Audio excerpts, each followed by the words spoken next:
almost unbelievable. Yeah, it's all about new customers at Bet365 because they get $150 in bonus bets when they bet $5, win or lose. And even better, bonus bets can be used on the spread, totals, and player props. There you have it. Bet $5 to get $150 in bonus bets, win or lose. And see why. It's never ordinary at Bet365. 21 plus only. Must be physically located in Arizona. Gambling problem? Call 1-800-NEXT-STEP or text NEXT-STEP to 53342. T&Cs apply. Available in app only.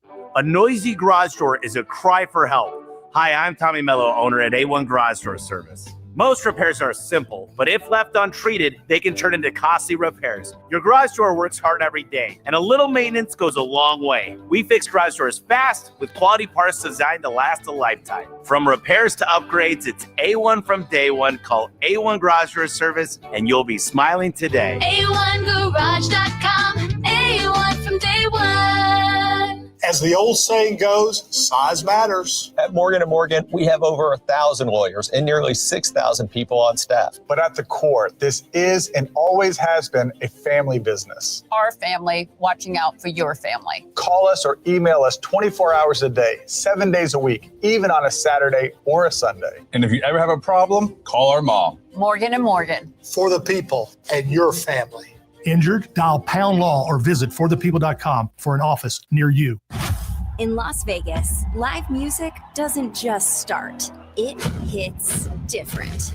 The biggest names in music will be taking the stage. Beyoncé, Shakira, New Kids on the Block, Pitbull, Lionel Richie, Kenny Chesney, Motley Crue, Janet Jackson, Keisha Cole, Brad Paisley, Kelly Clarkson, The Weeknd, live in Vegas. Go to visitlasvegas.com to see the full summer lineup. Attention high schoolers, let's collab this summer with free summer school at Primavera Online. Our summer courses are flexible and only 4 weeks long. Now enrolling for grades 9 to 12 at freesummerschool.com. At Chain Company, we know getting engaged is a big decision. But once you know, you know. That's the way our customers feel when they choose a Chain Company engagement ring. They walk into a warm welcome and walk out with their dream ring, knowing they got it right. For almost 100 years, we've been offering personalized shopping experiences. And we're in it way past the honeymoon, with a free lifetime warranty that includes the center stone, cleanings, repairs, and resizing for life. Shop with us at shaneco.com or at your neighborhood store. Shane Company, your friend and jeweler. AM 1060 KDUS Tempe Phoenix and KSLX HD2 Scottsdale Phoenix.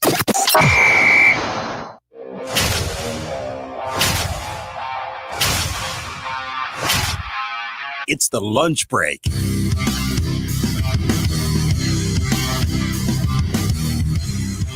Another day filled with rumors surrounding Kevin Durant's future. Welcome into the Tuesday edition of the lunch break. You're on KDUS AM 1060. Chris Schubert with you for the next 2 hours, and buckle up. A basketball-heavy edition of the show today as we continue to try to untangle this ball of yarn that is the potential, I guess is the word we need to use today, trade of Kevin Durant. I still think it's going to happen, but maybe some cold water splashed on all of us today. We'll get to that here in just a second. You want to join us here today on the program? Producer Evan is behind the glass taking your phone calls, 480-864-1060. You can also join us over on the KDUS AM 1060 YouTube live stream as well. What do I mean, potential Kevin Durant trade? Well, that's where we start today's program. Time for our top story of the day. It's the Daily Special. We originally were going to use this open. We didn't have a Diamondbacks game last night, so the Daily Special is kind of a free-for-all. And we were going to use this as sort of the launching point. Where things stand right now with the Kevin Durant sweepstakes. And there's been some movement, but at the same token, there's not a lot of movement. It's a very weird, ongoing situation. But then I saw this hit my timeline, I don't know, about 45 minutes or so ago. Ryan Windhorst, who we've mentioned his reporting on this show a lot here over the last couple of weeks, he was on ESPN Cleveland on one of their shows there in Cleveland and was asked what the future holds for Kevin Durant. And you pull out your Kevin Durant bingo card and, okay, we're going to mention San Antonio. We're going to mention Miami. We're going to mention Houston and Minnesota. And the free spaces, we're going to mention a wild card team and Kevin Durant where he wants to go and alignment. We're going to check off all of those boxes. I didn't have this box on my bingo card. It's a real stare down. Desmond Bane got traded for 4 first-round picks, and I see people saying, "Oh my God, if Desmond Bane gets traded for 4 first-round picks, Kevin Durant's got to get 6 first-round picks." No, you're not going to get that great of a package because the team paying for it isn't sure what Durant's going to do necessarily. And the teams that Durant wants to go to, Houston and San Antonio, for example, they're leery of paying a huge amount for a 37-year-old. Their whole teams are in their early to mid-20s. Right. So you don't have alignment in making everybody getting on the same page. What Durant wants, what the Suns need, what the teams want to pay, right, with the contract. I would not rule out the Suns not being able to get a trade they like and having to make a decision like, do we not trade him at all? You heard what Windhorst did there, right? You heard him slide in the alignment. Yeah, you heard that, right? I mean, he knew what he was doing there. He knew exactly what he was doing. He picked that word, used it when discussing the Suns not being on the same page, trying to work through this. He knew exactly what he was doing by saying that. He also said that he could see a world where the Phoenix Suns don't love the offers that they get and decide to potentially hold on to Kevin Durant. If you close your eyes, you open your ears, and you listen real close. You know who I can hear right now? You know whose voice is just bouncing around in my head when I played that cut? He's spiking the football. He's getting ready. He's pulling the football out of the garage. John is ready to spike the football on all of us. Now, again, let's reset here. I think Windy isn't reporting something that he's heard. I think he is just taking an educated guess here. He's looking at where things stand. He was the one that reported that the Suns are not excited about the offers that they're getting from San Antonio, from Miami, from Houston, the teams that Kevin Durant wants to go to. That was his reporting yesterday. So I'm sure he's just making an educated guess here. If those teams don't up their offers and the Suns don't want to just make a deal for the sake of making a deal and moving on, then logically, that question does come up.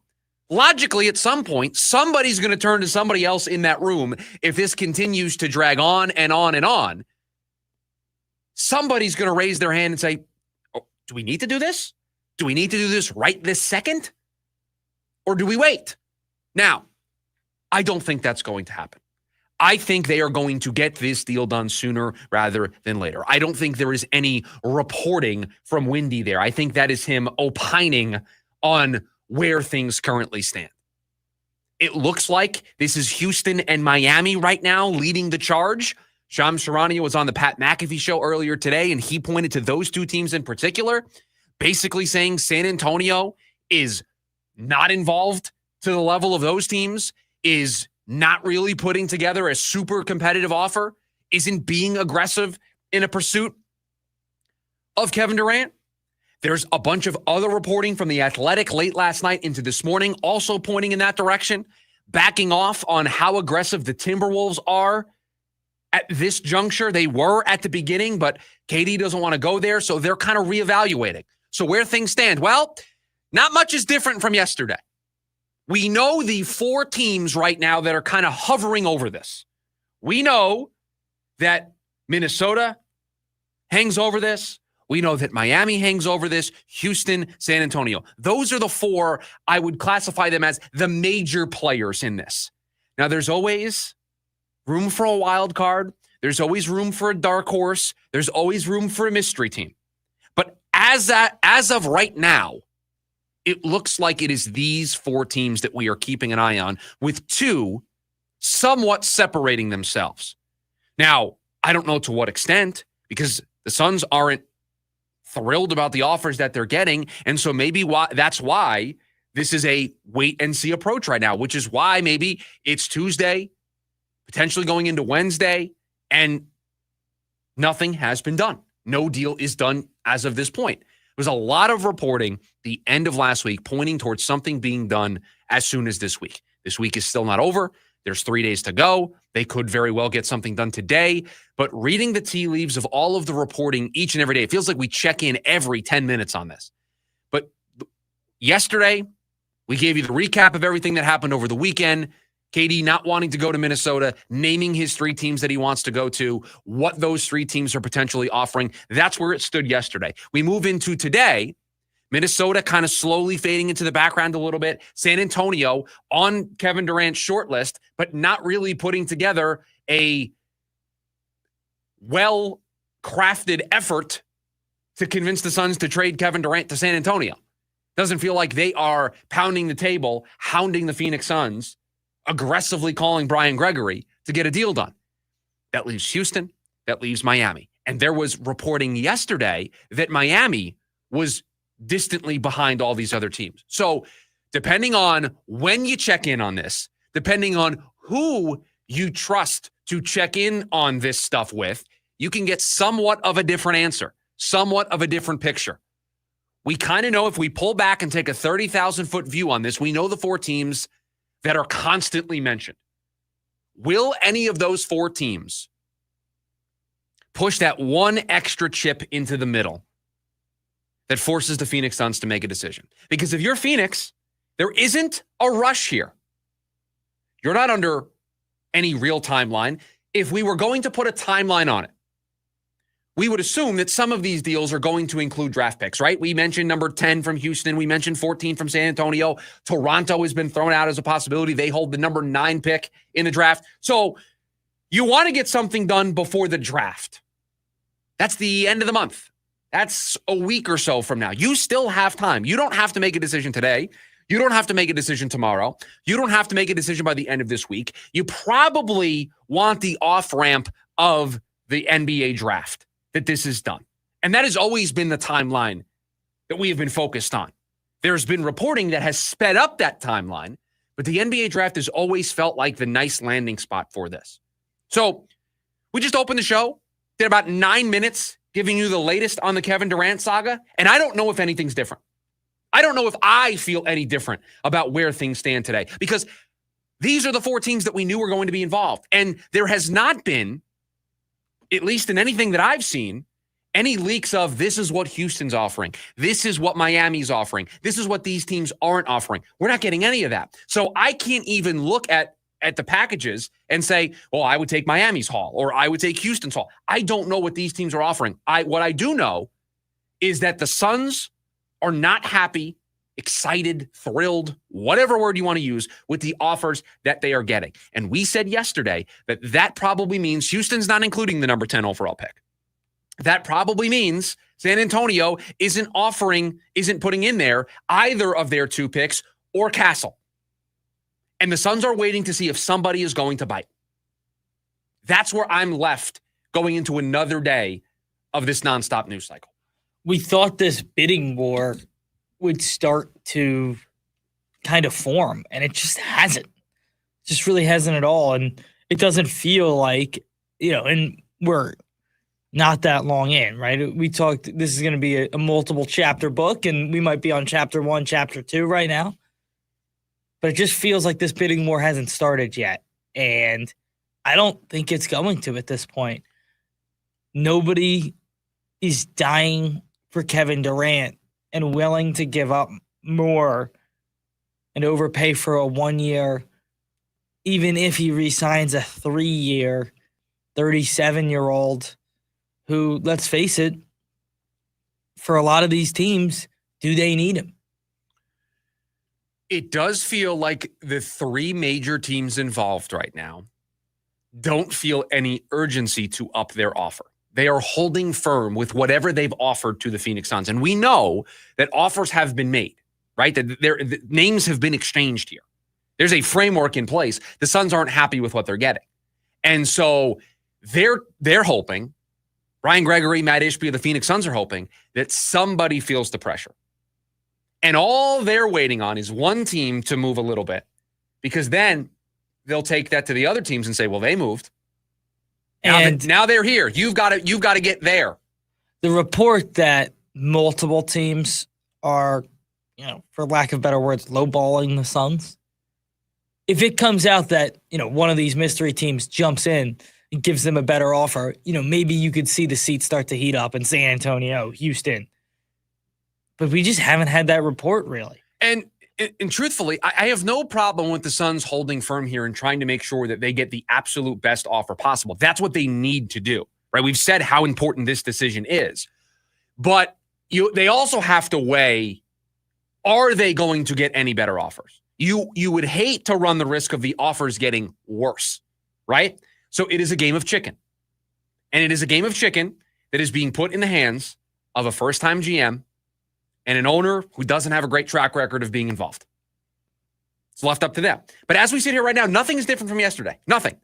Just because Minnesota may be pulling back a little bit because they want Durant to kind of commit to them and Durant isn't willing to commit to them, I don't think that means Minnesota off the list. I think it just means Minnesota is taking a wait-and-see approach.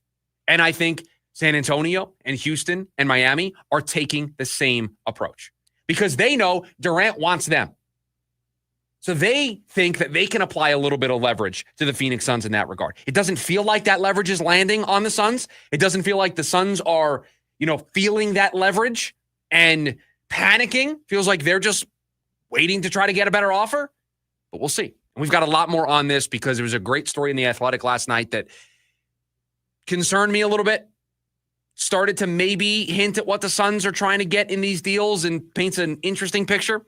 So we'll get to that here as well. Your phone call is always welcome, 480-864-1060, or you can join us over on the KDUS AM 1060 YouTube live stream.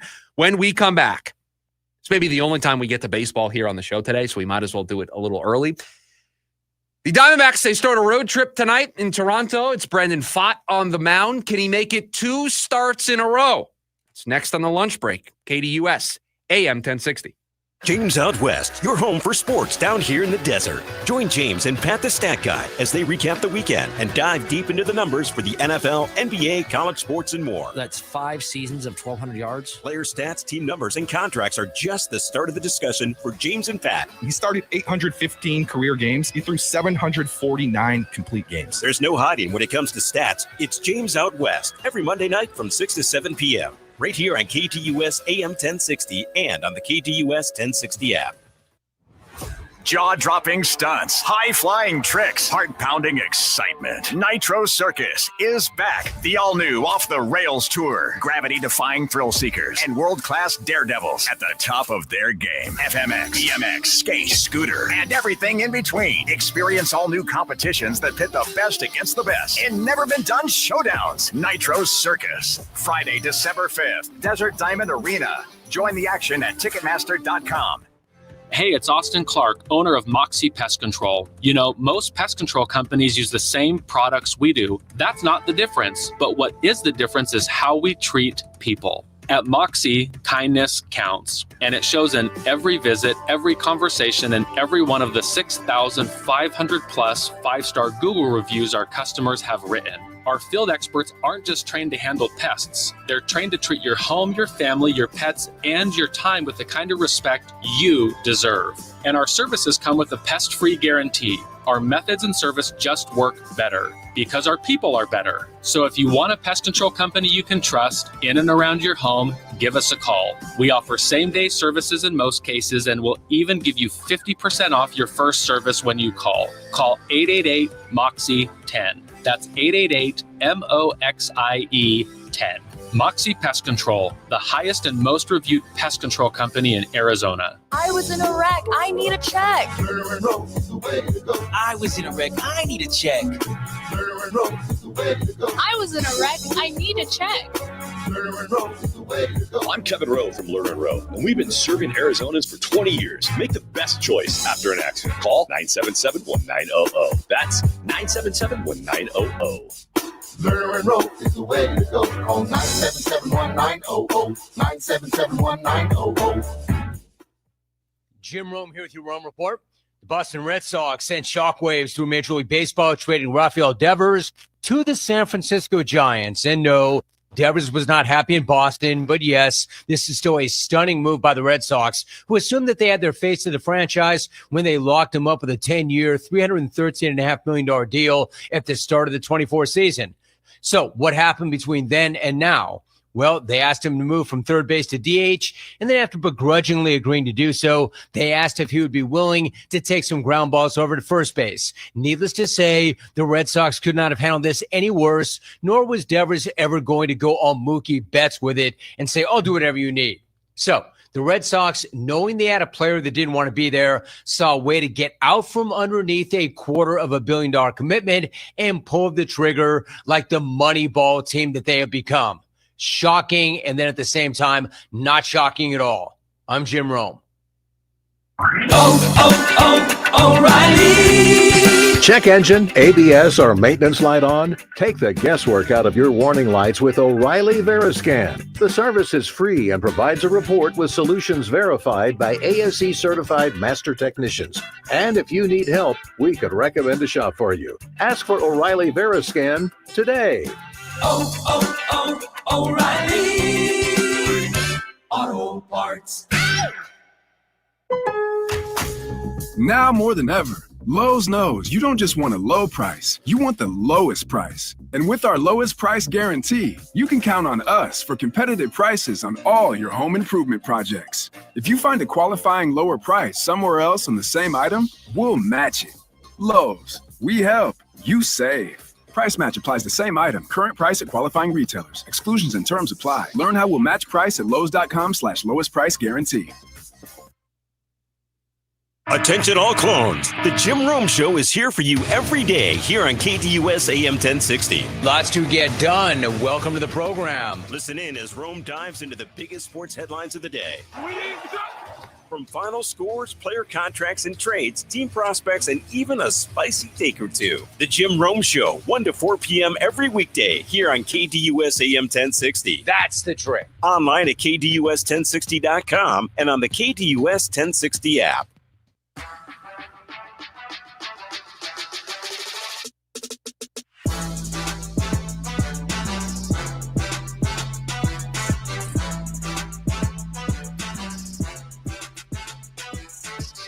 Back here on the lunch break, KDUS AM 1060. Appreciate you all being here today on the show. We've got a Diamondback series road trip starting tonight north of the border in Toronto. And it will be Brandon Pfaadt taking the mound for the Diamondbacks. And it just feels like right now, every single one of the starts not made by Merrill Kelly just feel more important right now.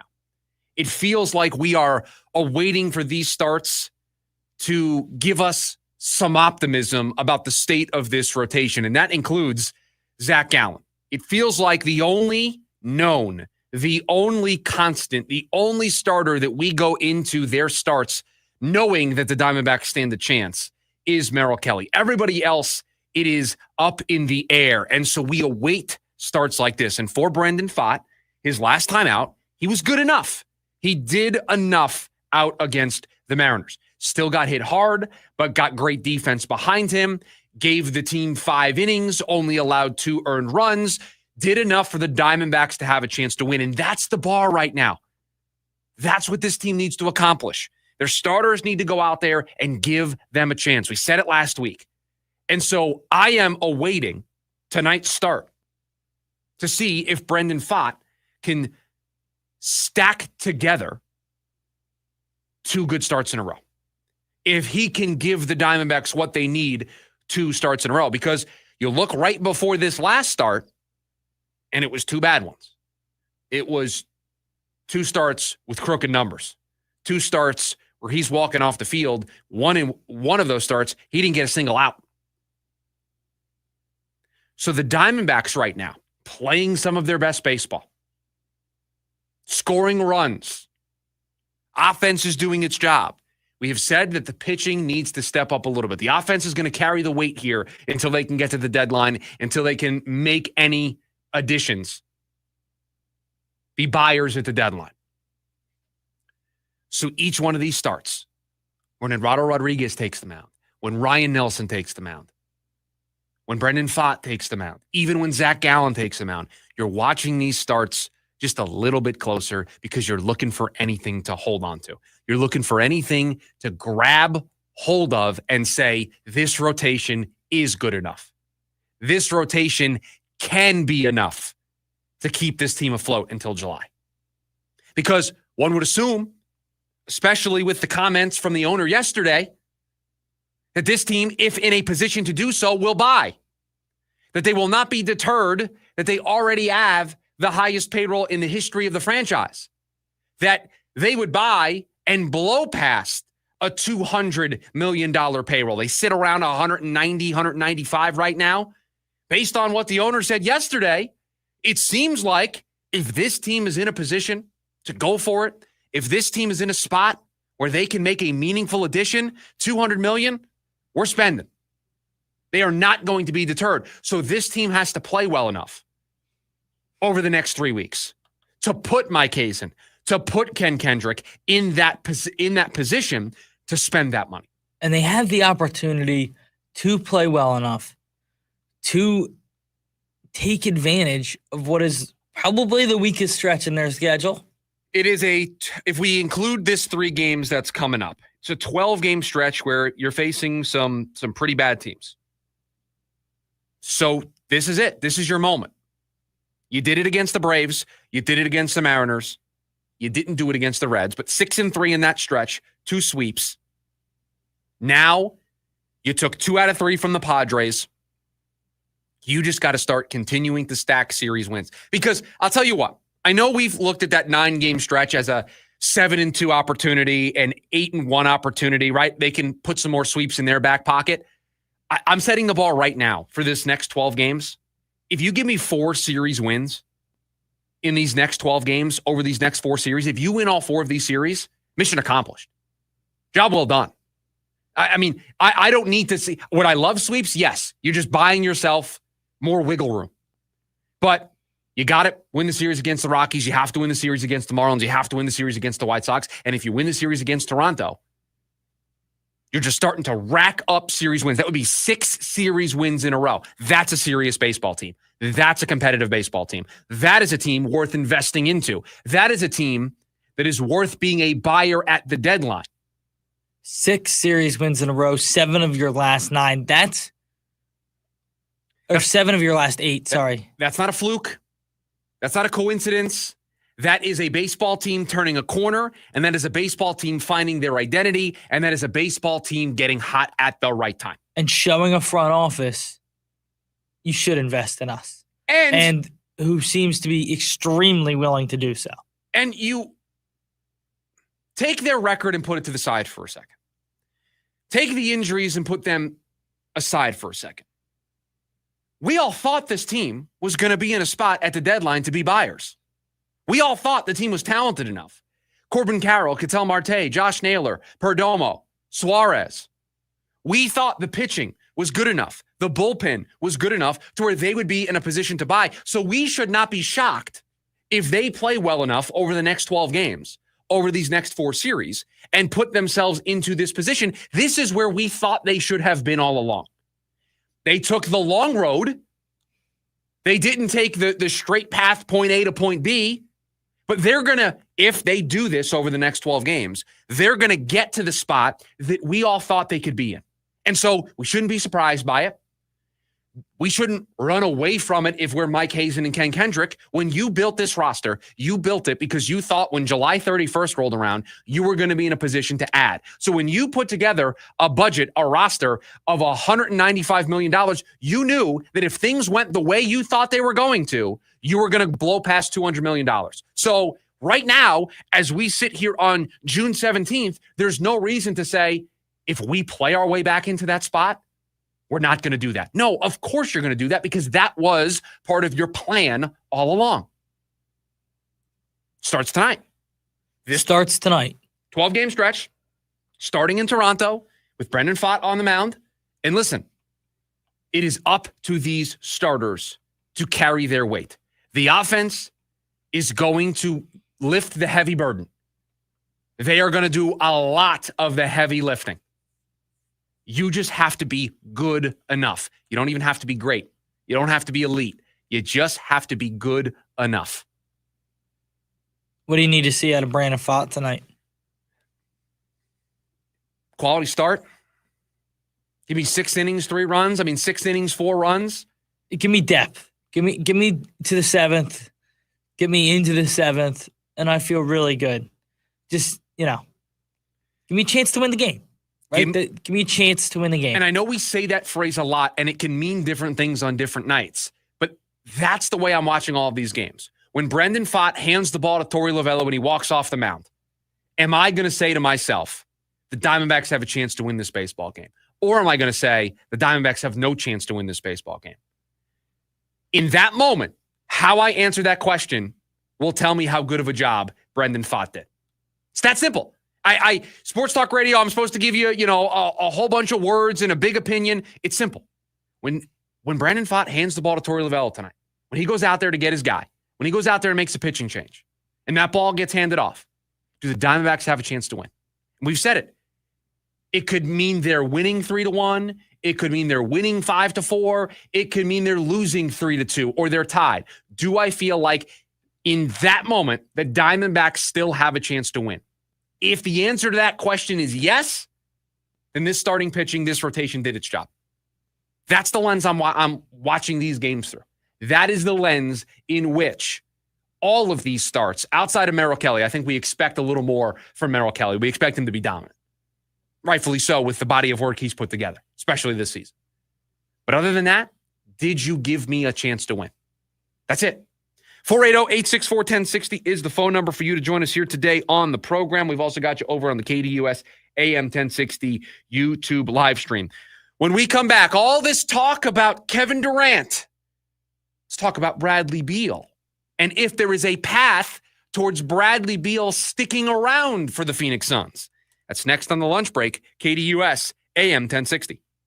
Ready to tackle each morning with the best sports information coming at you? I'm going to take a logical approach. Get that weekday mornings on KDUS AM 1060 from 6 to 9 a.m. with the Dan Patrick Show. Dan Patrick, the Danettes, sports icons, sports legends, celebrities, poll questions. The Dan Patrick Show has it all. It's a crapshoot. Be sure to lock your dials to AM 1060 or 100.7 HD2 from 6 to 9 a.m. Mornings just got better. This story is about us. Hosier presents the Unreal Unearthed Tour 2025 live in Phoenix. Talking Stick Resort Amphitheater, October 7th. With special guest, Amble. Get tickets now at livenation.com. The #1 album, Unreal Unearthed, is available everywhere. For more, visit hosier.com.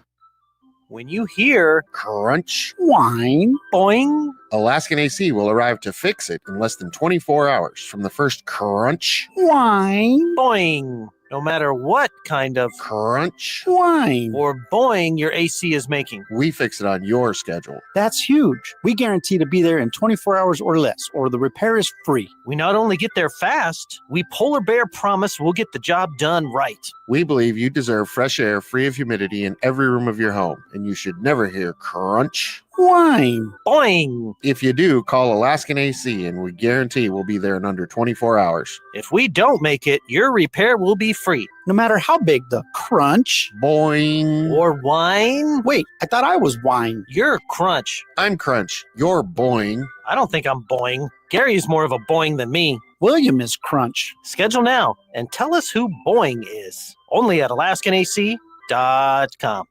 If you're trying to get through your daily activities and you're noticing you can't because you're focusing more on your pain than being able to enjoy the moment, those are the patients that we're looking to treat because we can make a difference. That's Dr. Ashley Caravelli, a medical director for QC Kinetics. What we're doing at QC Kinetics is offering treatments that help with joint preservation. We use cutting-edge technology in our in-house lab to harness your body's natural healing powers and target the areas where you you need them the most. These are regenerative, non-surgical treatments, and QC Kinetics is the nation's leader, delivering lasting relief to tens of thousands of patients. What we do know is that the sooner we start treatment, the sooner you'll see relief. So don't wait another minute. See if you're a good candidate for these non-surgical treatments for joint pain. The consultation is completely free. Call QC Kinetics, 602-691-6641. That's 602-691-6641. 602-691-6641. Hi, Luis Gonzalez here. Want to bet? Feel the thrill of Casino Arizona with 1,400 of the hottest slots and nonstop table game action. We make winners, no experience necessary. Join us for the best bingo in the valley with daily sessions. Indulge in all-you-can-eat Eagles buffet or enjoying fine dining experience at the award-winning Choya Steakhouse. Enjoy top-notch local entertainment, tribute bands, and viewing parties at CAZ Sports Bar, just off the 101 in McKellips. Casino Arizona, uniquely Arizona. Join in on the Sports Zoo on your ride home from work with Dave Rooster Bierstein. Join Rooster as he lays down what's happening around sports and makes it clear what's on his mind. Oh my. Catch the day's craziest stories and some of the latest numbers from the sports books across the valley. The Sports Zoo with Dave Rooster Bierstein. Yeah, I think that's kind of a wild option. Weekdays 5 to 6 p.m. on KDUS AM 1060 and on the KDUS 1060 app.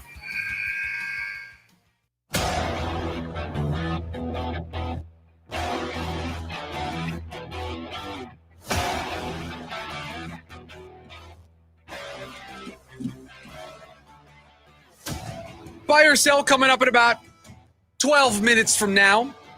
Producer Evan will have the takes. I'm either buying or selling those takes. But all this talk about Kevin Durant, and we have forgotten about another piece that the Phoenix Suns will have to decide what to do with, and that is Bradley Beal. And this was something that I didn't get to yesterday, but I wanted to weigh in on it here at some point during today's show.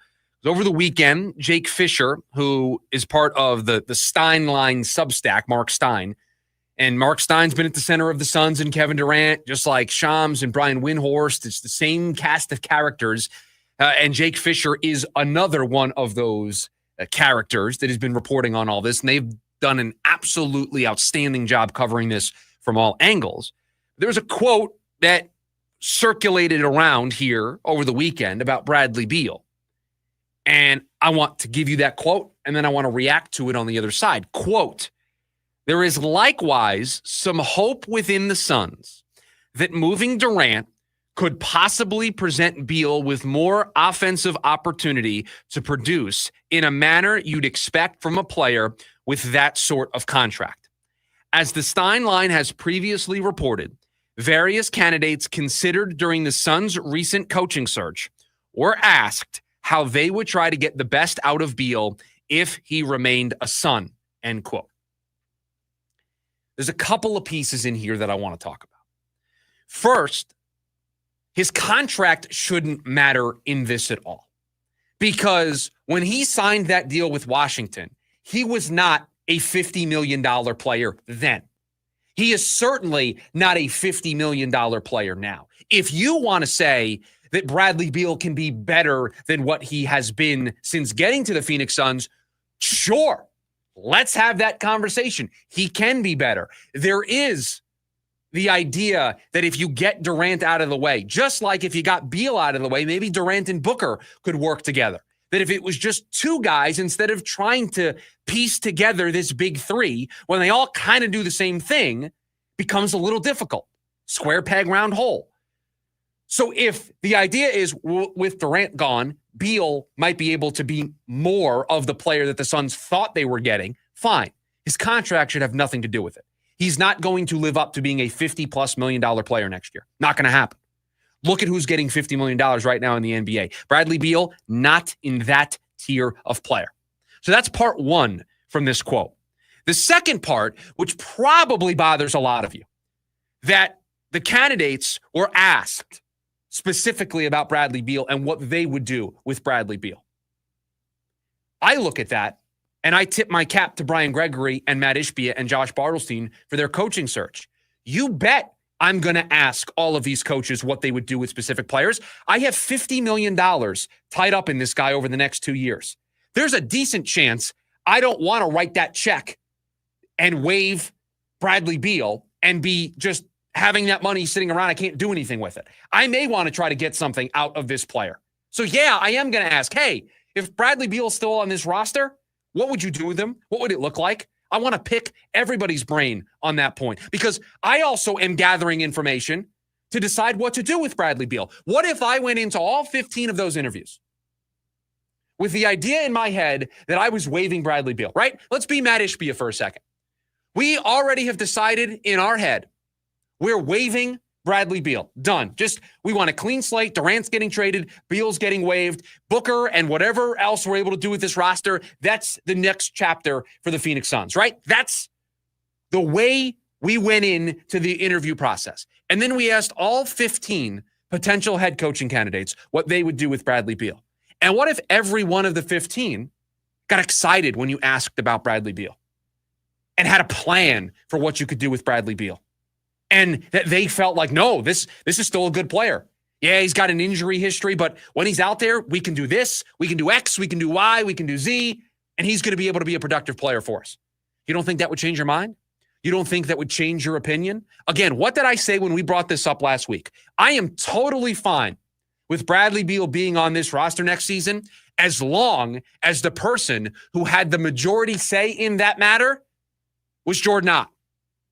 If the head coach of the team believes that there is something of value still left in Bradley Beal, that if he can still be a productive player for this team next season, because we know this team's not tearing it down, we know this team is still trying to be competitive. If Jordan Ott wants Bradley Beal to be here, if Jordan Ott thinks that his version of the Phoenix Suns are better with Bradley Beal on the roster, I have no problem with this. Everybody knows my stance. I would want the clean slate. If it was me, if I was Matt Ishbia, if I was Brian Gregory, if I was Jordan Ott, I wouldn't want Bradley Beal on the roster. I would want as clean a slate as possible. But Jordan Ott knows more basketball than I've forgotten. Okay? So he is the driver of this. He is the person who gets to make this decision. And if he wants Bradley Beal on this roster, I've got no problem with this. None whatsoever. If he has a plan, and like you said, all 15 coaches laid out a plan, and I'm sure that was a massive piece in that interview room. By the way, I flipped the quote. Jordan Ott's forgotten more basketball than I know. I flipped it. I said I forgot stuff. Let's flip that. Jordan Ott's forgotten more basketball than I know. That did feel backwards. It was backwards, and it took me a second, but we've now corrected the record. Please continue. I lost where I was going. I mean, you're doing live radio for 2 hours. You mix up the words. You jumble them up. It happens. But no, I just think that was a huge part of the interview process. And Jordan Ott probably came in there with a clear-cut plan that they agreed with, they got excited about. And that's why he continued to move up the chain and in turn and eventually get this job. I would hate if they forced onto Jordan Ott Bradley Beal, right? If they just aren't waiving him under any circumstances, and whoever they hired as a head coach, they're told, you have to make this work. I would hate that. Like, that is a bad first step for a new head coach. And to me, asking that question in the interview process means they're not doing that. Well, you don't know, right? You don't. I guess you don't know how did they approach that question. Right.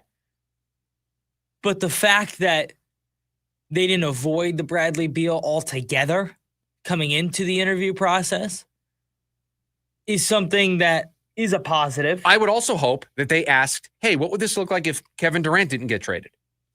I hope they asked every possible iteration of what the Suns might look like in the next 2 years or so.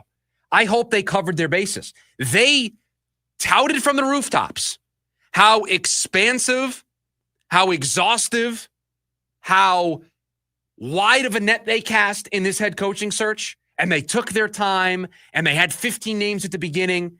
If you did that, if you actually did the search that you said you did, I'd hope that you'd ask this question. Just like I hope you would ask, hey, what if we traded Devin Booker? And see what the coach's reaction would be. I'm asking every question possible. I'm asking every possible permutation I can come up with in my head of what this team might look like after this summer is over. Because one, I want to see how the coach responds, because the coach may sit down and want Devin Booker, and now I'm throwing him a curveball and saying, yeah, what if I don't want Devin Booker? What if we're trading Devin Booker? Just to gauge his reaction. I want to see how they react to that environment. I need to know how this coach feels about every possible scenario I may or may not be considering. So I'm glad that this was brought up, and I'm on record saying I don't want Bradley Beal on this team next season. If Jordan Ott was sitting across from me and he said, no, Chris, I want Bradley Beal on the Phoenix Suns next season, what have I said? Jordan Ott's the only person I trust right now. Jordan Ott is the only person that I have confidence in. So if Jordan Ott was sitting across from me right now and he told me that Bradley Beal needs to be on the 2025 Phoenix Suns, where do I sign, Jordan? It's different if Brian Gregory's telling me that. It's different if Matt Ishbia is telling me that. This needs to come from the coach. And the person we trust most in the room is the coach. Yeah. And whatever amount of power he has, which we assume is the least. With this, I hope it's the most. See, what they get back in a Kevin Durant trade, I can see him getting kind of boxed out as the coach. But Bradley Beal's future on this roster, you're spending the money either way.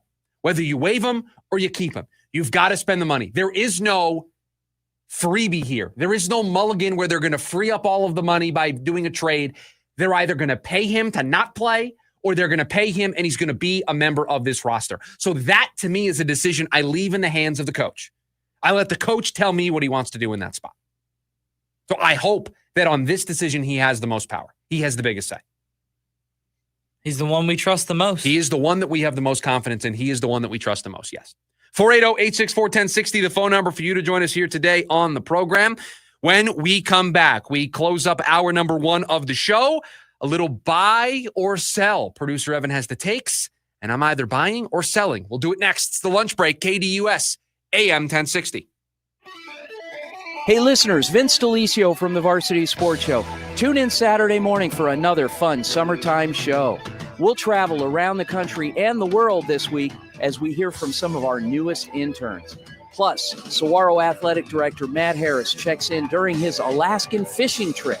Start your weekend off with a smile with the Varsity Sports Show Saturday from 9 to 11 a.m. on AM 1060 KDUS, Arizona. Shinedown. Dance Kid Dance Tour. Live in Phoenix. Footprint Center, Saturday, August 2nd. With special guests, Bush and Morgan Wade. Get tickets now at livenation.com. It's about to get heavy. Shinedown, live in concert. For more, visit shinedown.com.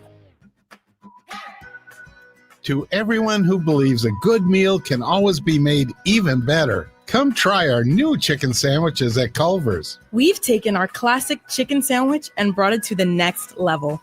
I'm talking bigger, juicier chicken with crispier, crunchier breading. And it's all served on a buttery brioche bun and topped with crisp dill pickles, creamy mayo, and fresh lettuce and tomato. Even better, you can make any sandwich your own with a few extra toppings. Throw on some real Wisconsin cheddar cheese, add thick cut bacon, or both. We'll make it fresh just for you, just the way you like it. Whether you go for crispy, spicy crispy, or grilled chicken, you're sure to enjoy your first bite and every bite after that. So are you ready to try our tasty take on a tried and true classic? We've got a table waiting with your name on it. From Wisconsin with love. Welcome to Delicious. Ooh, Del Taco? Yep, they got these new boxes that are loaded with my faves. Big boxes, come on, can I get a Del, yeah? Del, yeah. What was that? Oh, I bring these guys everywhere. Really enhances the experience. Introducing El Big Boxes from Del Taco. Choose from the $5 Classico, the $7 Mex Faves, and $9 Amerimex box. More food, more flavor, more value. Only at Del Taco. Del, yeah. Price of participation may vary. The Varsity Sports Show with Vince D'Alicio is your hub for everything high school and college sports. Join Vince and friends as they give you the full picture on student athletes and where they're heading. Live interviews with coaches across the valley. Asking some of the tough questions. Varsity recaps and in-depth interviews with tomorrow's sports stars. The Varsity Sports Show with Vince D'Alicio. Live every Saturday morning from 9 to 11 a.m. here on KDUS AM 1060 and on the KDUS 1060 app.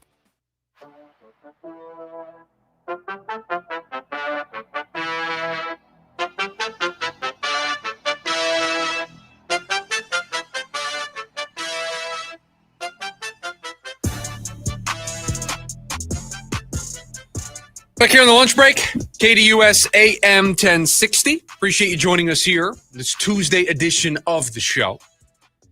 We're keeping tabs on everything around Kevin Durant if and when a trade gets done. I checked during the break. Looks like we're okay for right now. I've been checking every 5-10 minutes. 5-10 minutes? I'm checking every 5 or 10 seconds in here. I mean, I'm constantly just hitting the refresh button on Twitter. Just never know. Could seemingly come out of nowhere. It's time for a little buy or sell to close up hour number 1. And so we hand things off to producer Evan. He has 5 takes that he's going to ask me to either buy or sell. Take it away, my friend. I'm a huge nerd. We're going to start with 2 Kevin Durant buy or sells to get us kicked off. If the price doesn't rise or starts to fall for KD, a mystery team will jump in and try to make a deal late. Man, it's like you just know where the show is going, because in hour number 2, I'm going to ask everybody a question of what is more likely. Is it more likely that Kevin Durant all of a sudden wants to go to Minnesota, or if one of these teams is going to better their offer? And as we sit right now, I think it's more likely that one of the 3 teams, I don't know, who we've kind of heard from all the mystery teams, though. Toronto's been heard from. Clippers have been heard from. Unless there's just a team that I'm talking about another team. I mean, yeah, that just sitting on the sidelines and they're like, how do we not? No, I still think it's going to be one of the teams we're already talking about. Building off that, even if they can't get the return they want, the Suns will trade Kevin Durant this offseason. I have asked this question in my head since I heard Brian Windhorst say what he said this morning. That, do you have to trade him no matter what? I think the answer is yes. I don't know, because the return is so important here. They have to kickstart this retool.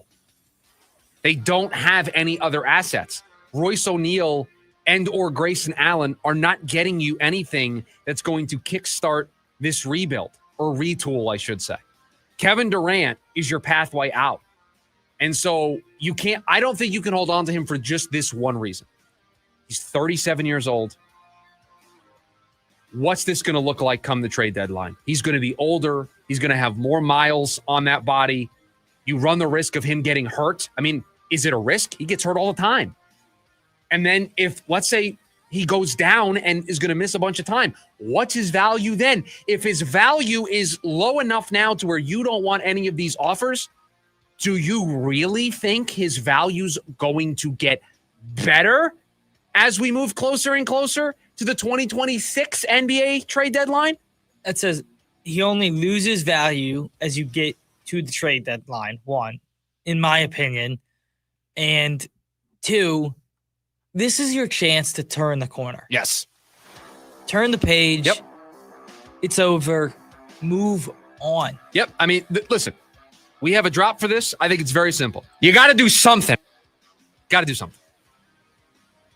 Moving on, Shelby Miller will be the definite closer for the rest of the season for the Diamondbacks. So John over on YouTube said something, that he doesn't want to use the words Suns and trust together in a sentence.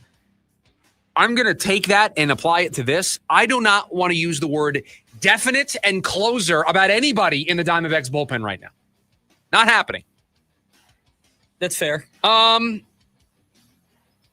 No, because I think when AJ Puck comes back, right away, they probably won't put him in high leverage spots. That seems to be their calling card, that they don't immediately throw a guy to the Wolves.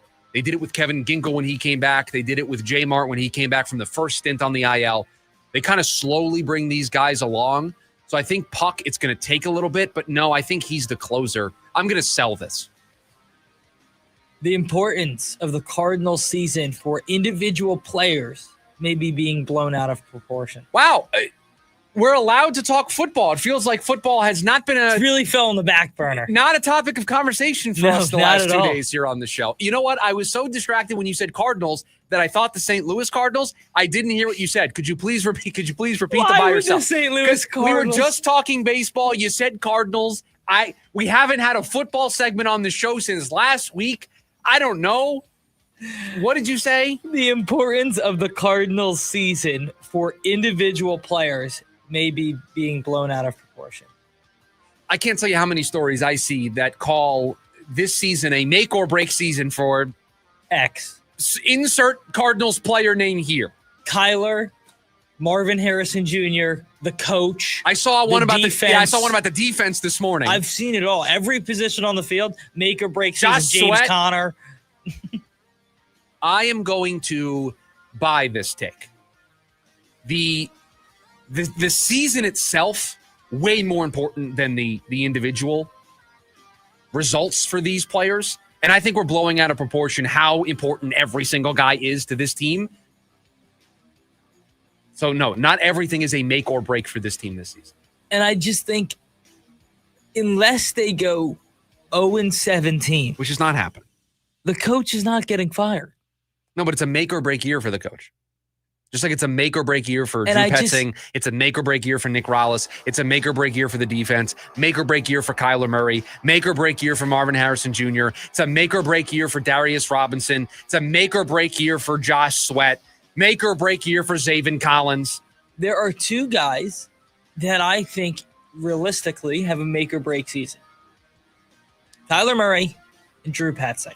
If the offense doesn't get more creative and the quarterback doesn't play well, it's time to move on at those two spots. I don't know who else on the team you would circle and go, oh yeah, it's a make or break season for them. Yeah, and again, like the Marv stuff, I think is being blown out of proportion. He wasn't that bad last year. No. He wasn't that bad. Does he need to be better? Yes, and I've said that. But he wasn't bad last year. It's just emphasized by not only how good Neighbors was, but how good Brian Thomas Jr. was. And how good every first-round wide receiver that's been taken the last half decade has been. He still had nearly 1,000 yards in a year in which it was all over the place. 1 week he'd be great, then he would go missing for 2 weeks. He still almost got to 1,000 yards. In every game where him and Trey McBride led the team in receiving in whatever order, 1 and 2, they won last year. Wait, you were not on the show at the time. We actually kept track of this, that when those two guys were top 2 in targets, the Cardinals won every game. They were excellent when those two guys got the lion's share of the targets. It's a pretty simple formula. Find a way to get the ball into those two guys' hands. What else you got? I think it's make or break for Drew Petzing. The American League East will have 4 teams in the postseason. Back to baseball. This one's random. So 4 teams. Yes. Look 4. Would you like the current I standings? I don't need them. The Orioles are not making the playoffs. No, they are not. The Yankees will win the division. The 3 current wild card teams in the American League. Are you ready? Sure. The Tampa Bay Rays. Okay. The Toronto Blue Jays and the Boston Red Sox. Who else is in the mix? How close are some other Minnesota's teams? and Seattle are a half game back. They both stink. Well, Texas yeah. is a game back. Cleveland's a game back. And then you have the Angels at 2.5 games back and the Royals at 3 games The back. 2 teams I would buy if I was buying non-AL East teams for the wild card, give me Texas and give me Cleveland. Who are full game back. Yeah, but proven track records of being, in the mix year after year after year. The one team that got hot there for a second was Kansas City, and then they've cooled off again. In Minnesota, I do not trust Minnesota ever. Yeah, they're like, for me, you're not as low on the Mariners. The Twins are my Mariners. Yes. The Twins are my Mariners. You did it this morning in the morning meeting. Every chance you get, you're looking to go after the Mariners. That's me with the Twins. That team stinks. That team. The Mariners stink. They can't score. 8th most runs in the American League. We looked at it this morning. Hour number 1 of the program in the books. When we come back, are the Suns focusing on the wrong kind of return in a Kevin Durant trade? That's next on the lunch break. KDUS AM 1060.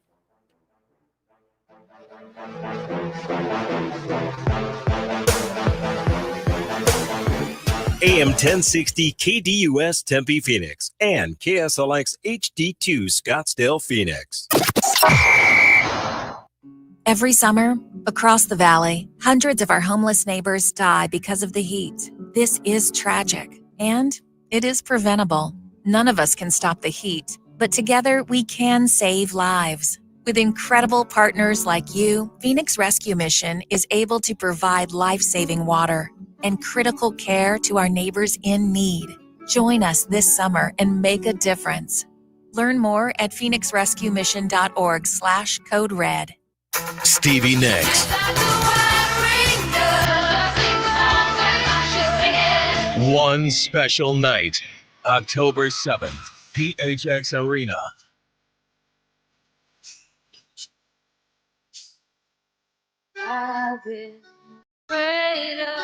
Tickets on sale now at livenation.com. Don't miss Stevie Nicks live at PHX Arena. Friends, it's Pat. I finally did it. Sometimes you just need to get off the grid and get some time to think, like way off. So I hopped into my all-new 2025 4Runner with available iForce Max engine and took off, which is me, the 4Runner and good old Mother Nature. Unfortunately, that's when I realized it was also Taco Tuesday. So I ended up coming back that night. I mean, priorities, right? Right now, get low 2.99% financing for 72 months on the new 2025 Tundra. Or get 4.75% for 60 months on any new Tacoma. Plus, check out the all-new 6th generation 4Runner, now at your Valley Toyota dealer. Shop anytime at valleytoyotadealers.com. Toyota, let's go places. 2.99% with $15.19 per 1,000 borrowed for 72 months. 4.75 with $18.76 per 1,000 borrowed for 60 months. Offers end 6/30/25. See dealer for details. This is Desert Diamond Casino, where the tables are hot to the touch and there are jackpot-winning smiles all around. The spot with Arizona's only hometown sportsbook, slots spinning winners every day, and an atmosphere sparkling with excitement. So get your shine on, light up the room, show us what it's all about. It's time to live the diamond life. Desert Diamond Casino. An enterprise of the Thona Automation. Bet with your head, not over it. Call 1-800-NEXT-STEP. The summer splash sale is on at Little Dealer Little Prices. Get RV starting at $4 a day with a $1,000 trade-in bonus, no freight or prep markups, and fast, easy financing. Hurry, these deals won't last. Shop now at littledealer.com. Payment based on 20% down at 8.49% APR for 180 months. Tax, title, and fees not included with approved credit. AM 1060 KDUS Tempe Phoenix and KSLX HD2 Scottsdale Phoenix.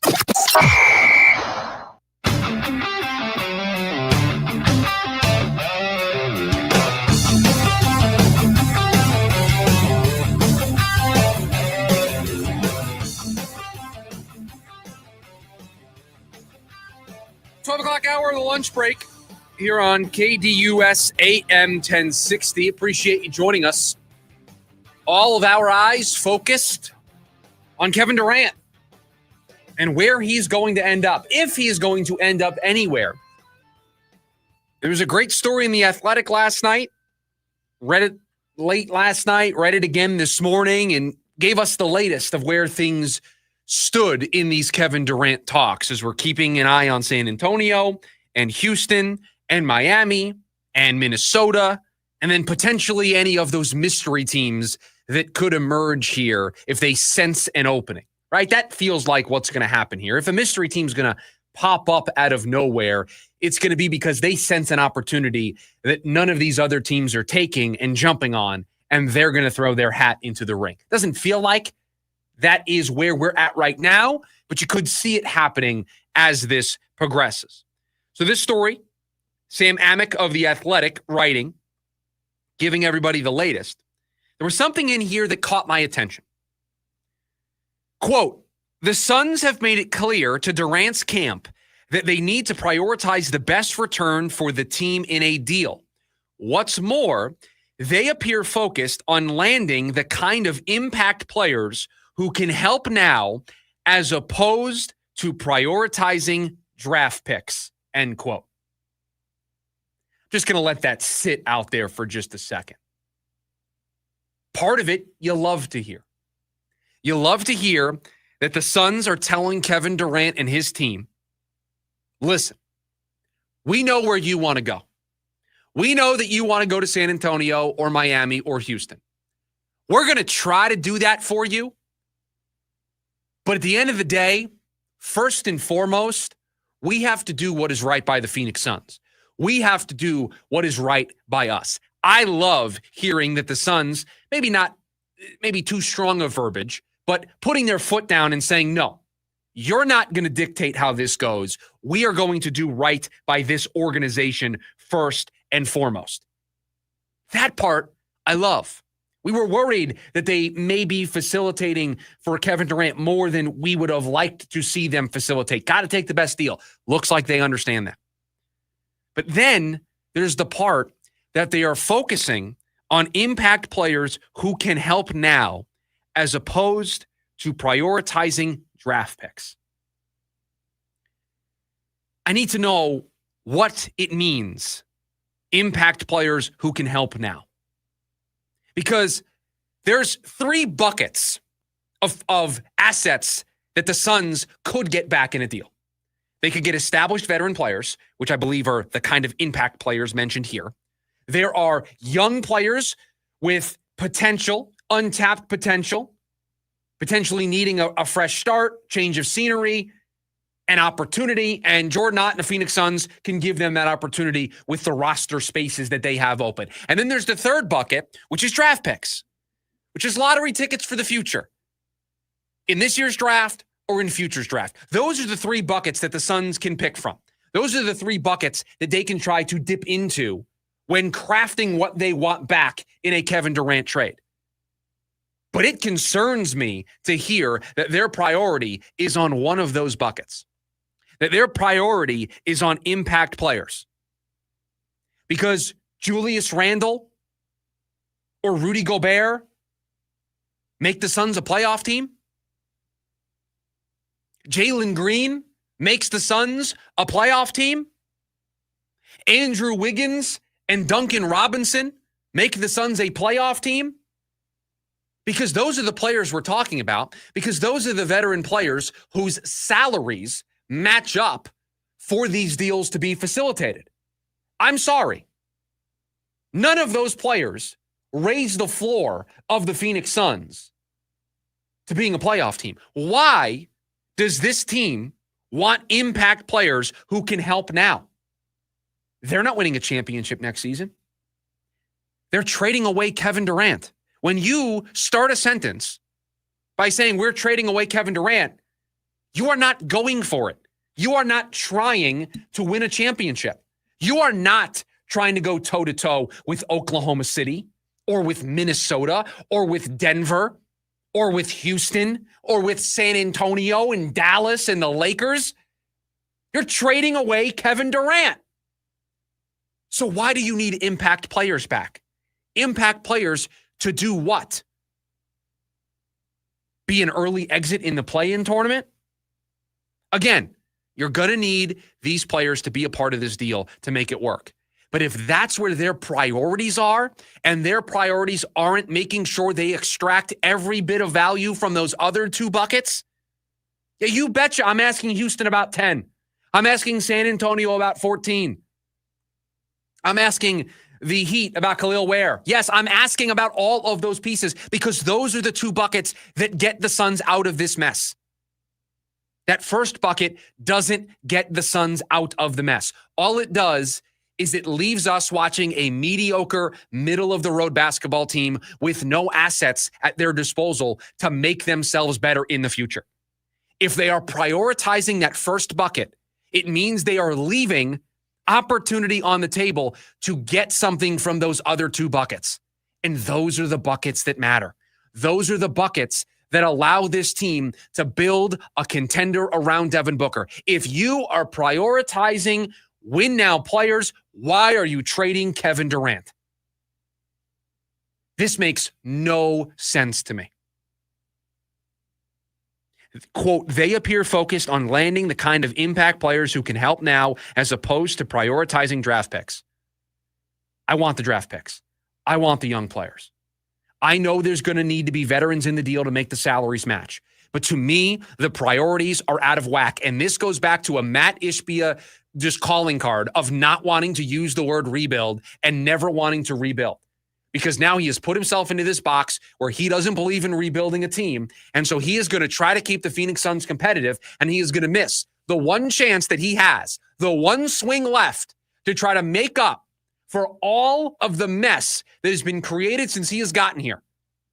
Trading for Kevin Durant within 24 hours of being the owner, trading for Bradley Beal, putting together a big three, firing all of these coaches, a mess, dumpster fire. Whatever you want to say about this era of Phoenix Suns basketball, it has been a nightmare.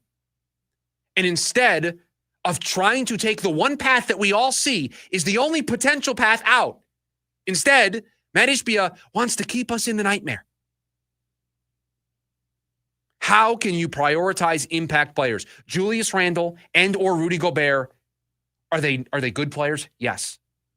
Are they going to make the product a little bit more enjoyable and watchable? Sure. Am I going to change my prediction for what the Phoenix Suns are going to be next season? No. They are going to be a bottom half of the Western Conference team. They are going to barely, no matter what they do, barely be in the mix for the play-in tournament. To me, if you prioritize veteran players, win-now players over draft picks, over young players with some potential, then you might as well trade Devin Booker.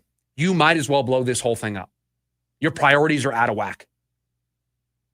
I mean, we knew this when they hired Gregory and have gone through this offseason the way they have. They have such a false sense of where their team is at. It's incredible. And a report like this and reading this article, it's hard not to come out of it. And credit to John, he's been on it. But if they don't get what they want, and after hearing Wendy speak this morning and reading this article, if they don't get what they want, they're not going to trade them. Because guess what? They think or they want to win now. And do you know what the best thing to do to win now is? Probably play with Kevin Durant.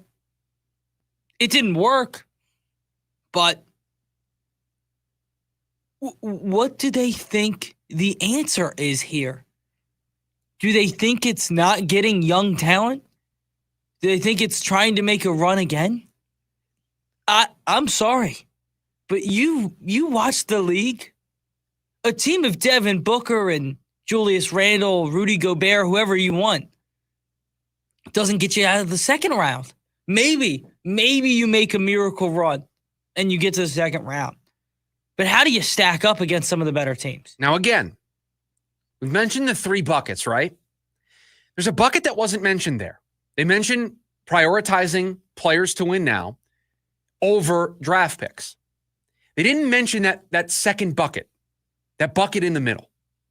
So maybe the Suns are asking for younger players in the NBA that have that untapped potential because in their mind, they think those players better fit their window than draft picks. But I'm sorry, you can't tilt the scales and only want veteran win-now players. You got to take some dart throws. You've got to try to get some young players. A Cam Whitmore, a Reed Shepherd, a Dillingham from Minnesota, Vassell, a Castle, the 14th pick, the 10th pick. I'm asking for those types of dart throws.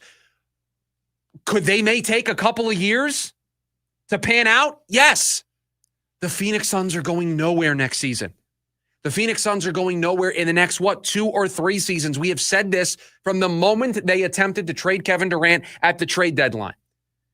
By doing that, they admitted this version didn't work. They have to build a new version. That new version is going to take a little bit. There is no quick fix. Looking for the quick answer to their problems is what got them into this mess in the first place.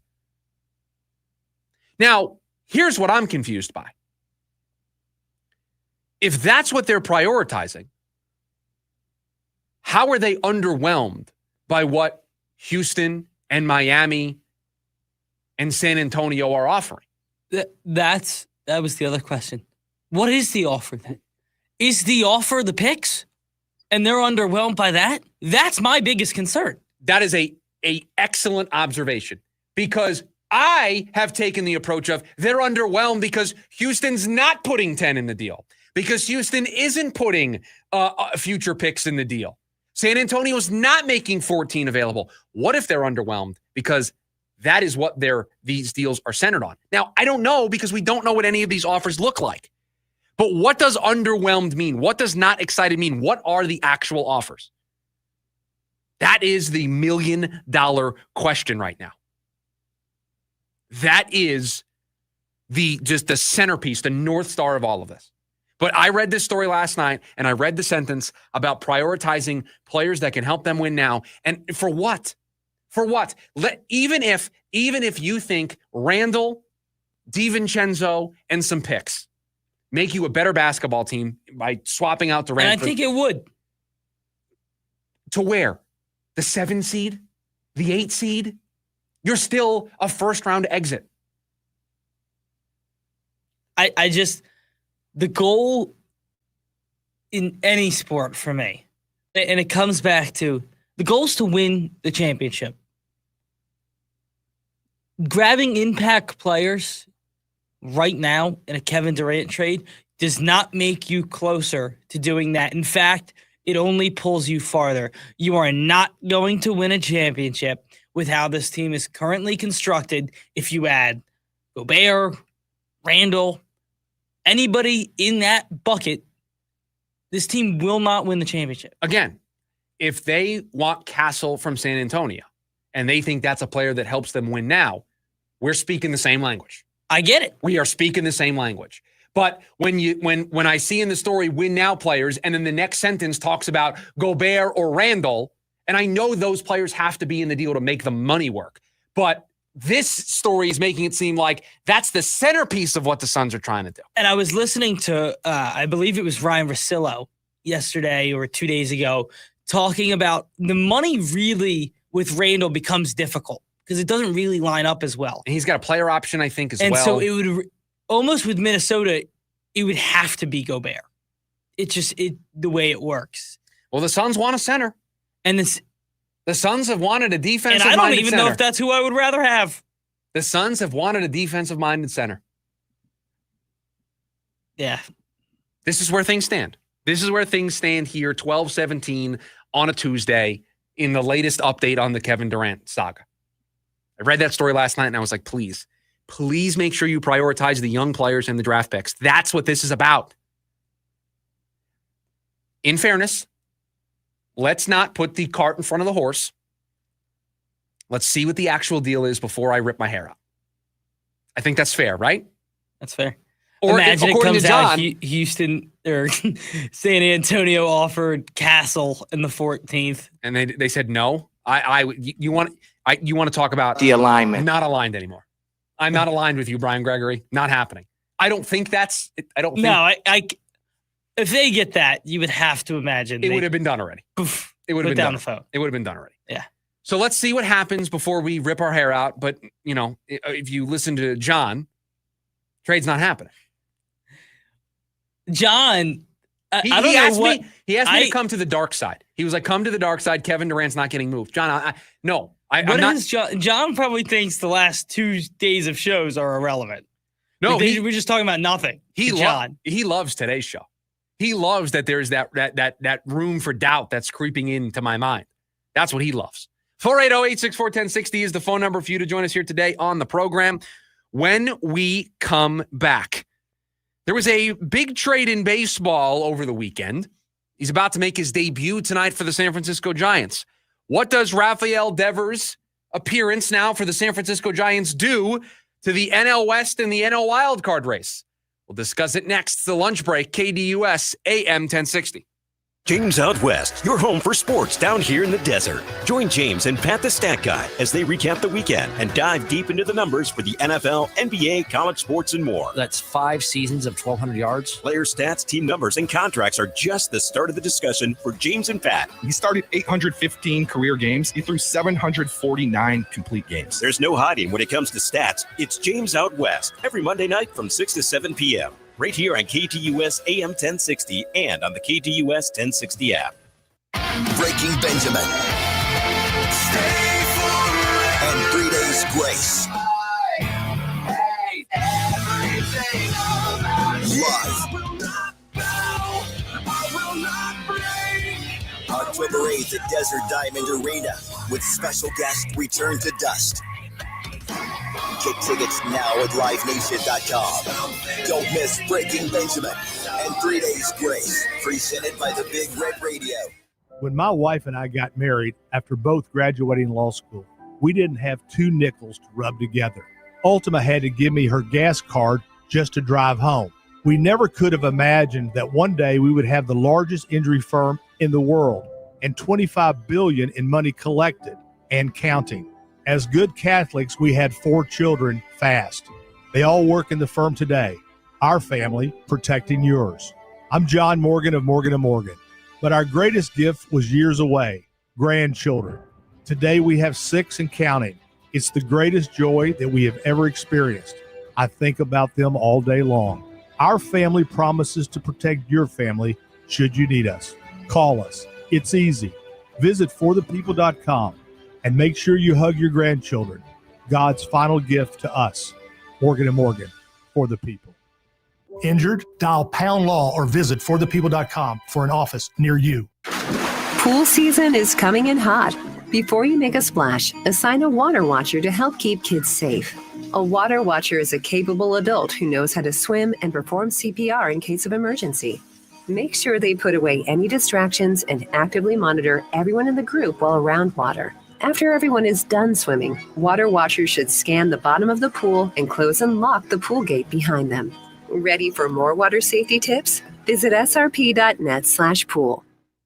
I'm Dan Patrick, and this is Above the Noise. Every Batman needs a Robin. Michael had Scotty, LeBron had Wade, Jason Tatum had Jaylen Brown. You can have the best player in the league, but without that second star, the one who can take over when it matters most, you're not lifting banners. OKC already has their Batman in Shai Gilgeous-Alexander, newly crowned MVP. But it became clear in Game 5 of the finals they also have his Robin. Jalen Williams isn't just a sidekick. He's a star in his own right. Third-team All-NBA selection this year. Made the biggest statement yet with a 40-point performance last night. He didn't just show up. He took over. In a pivotal swing game, he looked like the best player on the floor at times, helping OKC grab a 3-2 series lead. It's a scary proposition for the rest of the league, a 25-year-old MVP and a 23-year-old co-star who's already thriving under the brightest lights. SGA may be the headline, but Jalen Williams is proving he belongs in the byline. I'm Dan Patrick, and this is Above the Noise. If you played pickleball in regular sneakers, you know you can pay the price. They don't cut it. And Todd found this out the hard way. We have this great sponsor, Tyrell. They make the best pickleball shoes. So one day Todd is playing pickleball, and he forgot his Tyrell pickleball shoes. Well, you know what happened? He got hurt. He was playing in some fancy different shoes that aren't meant for pickleball, and he learned a lesson. Tyrell has everything you need to keep your feet cool. They're tough. They're lightweight. They're so solid on your feet, and you're going to wear and tear on the court, and they're ready to go. Every detail is built to help you play better. Tyrell pickleball shoes. If you want to play longer, feel better, and stop sliding around in those old sneakers, go to TyrellPickleball.com. You can look like a pro. You can play like a pro. It's Tyrell Pickleball Shoes. You spell it Tyrol. Tyrell Pickleball Shoes, the best pickleball shoes, purpose-built for pickleball. Attention all clones. The Jim Rome Show is here for you every day here on KDUS AM 1060. Lots to get done. Welcome to the program. Listen in as Rome dives into the biggest sports headlines of the day. From final scores, player contracts and trades, team prospects, and even a spicy take or two. The Jim Rome Show, 1 to 4 p.m. every weekday here on KDUS AM 1060. That's the trick. Online at KDUS1060.com and on the KDUS 1060 app.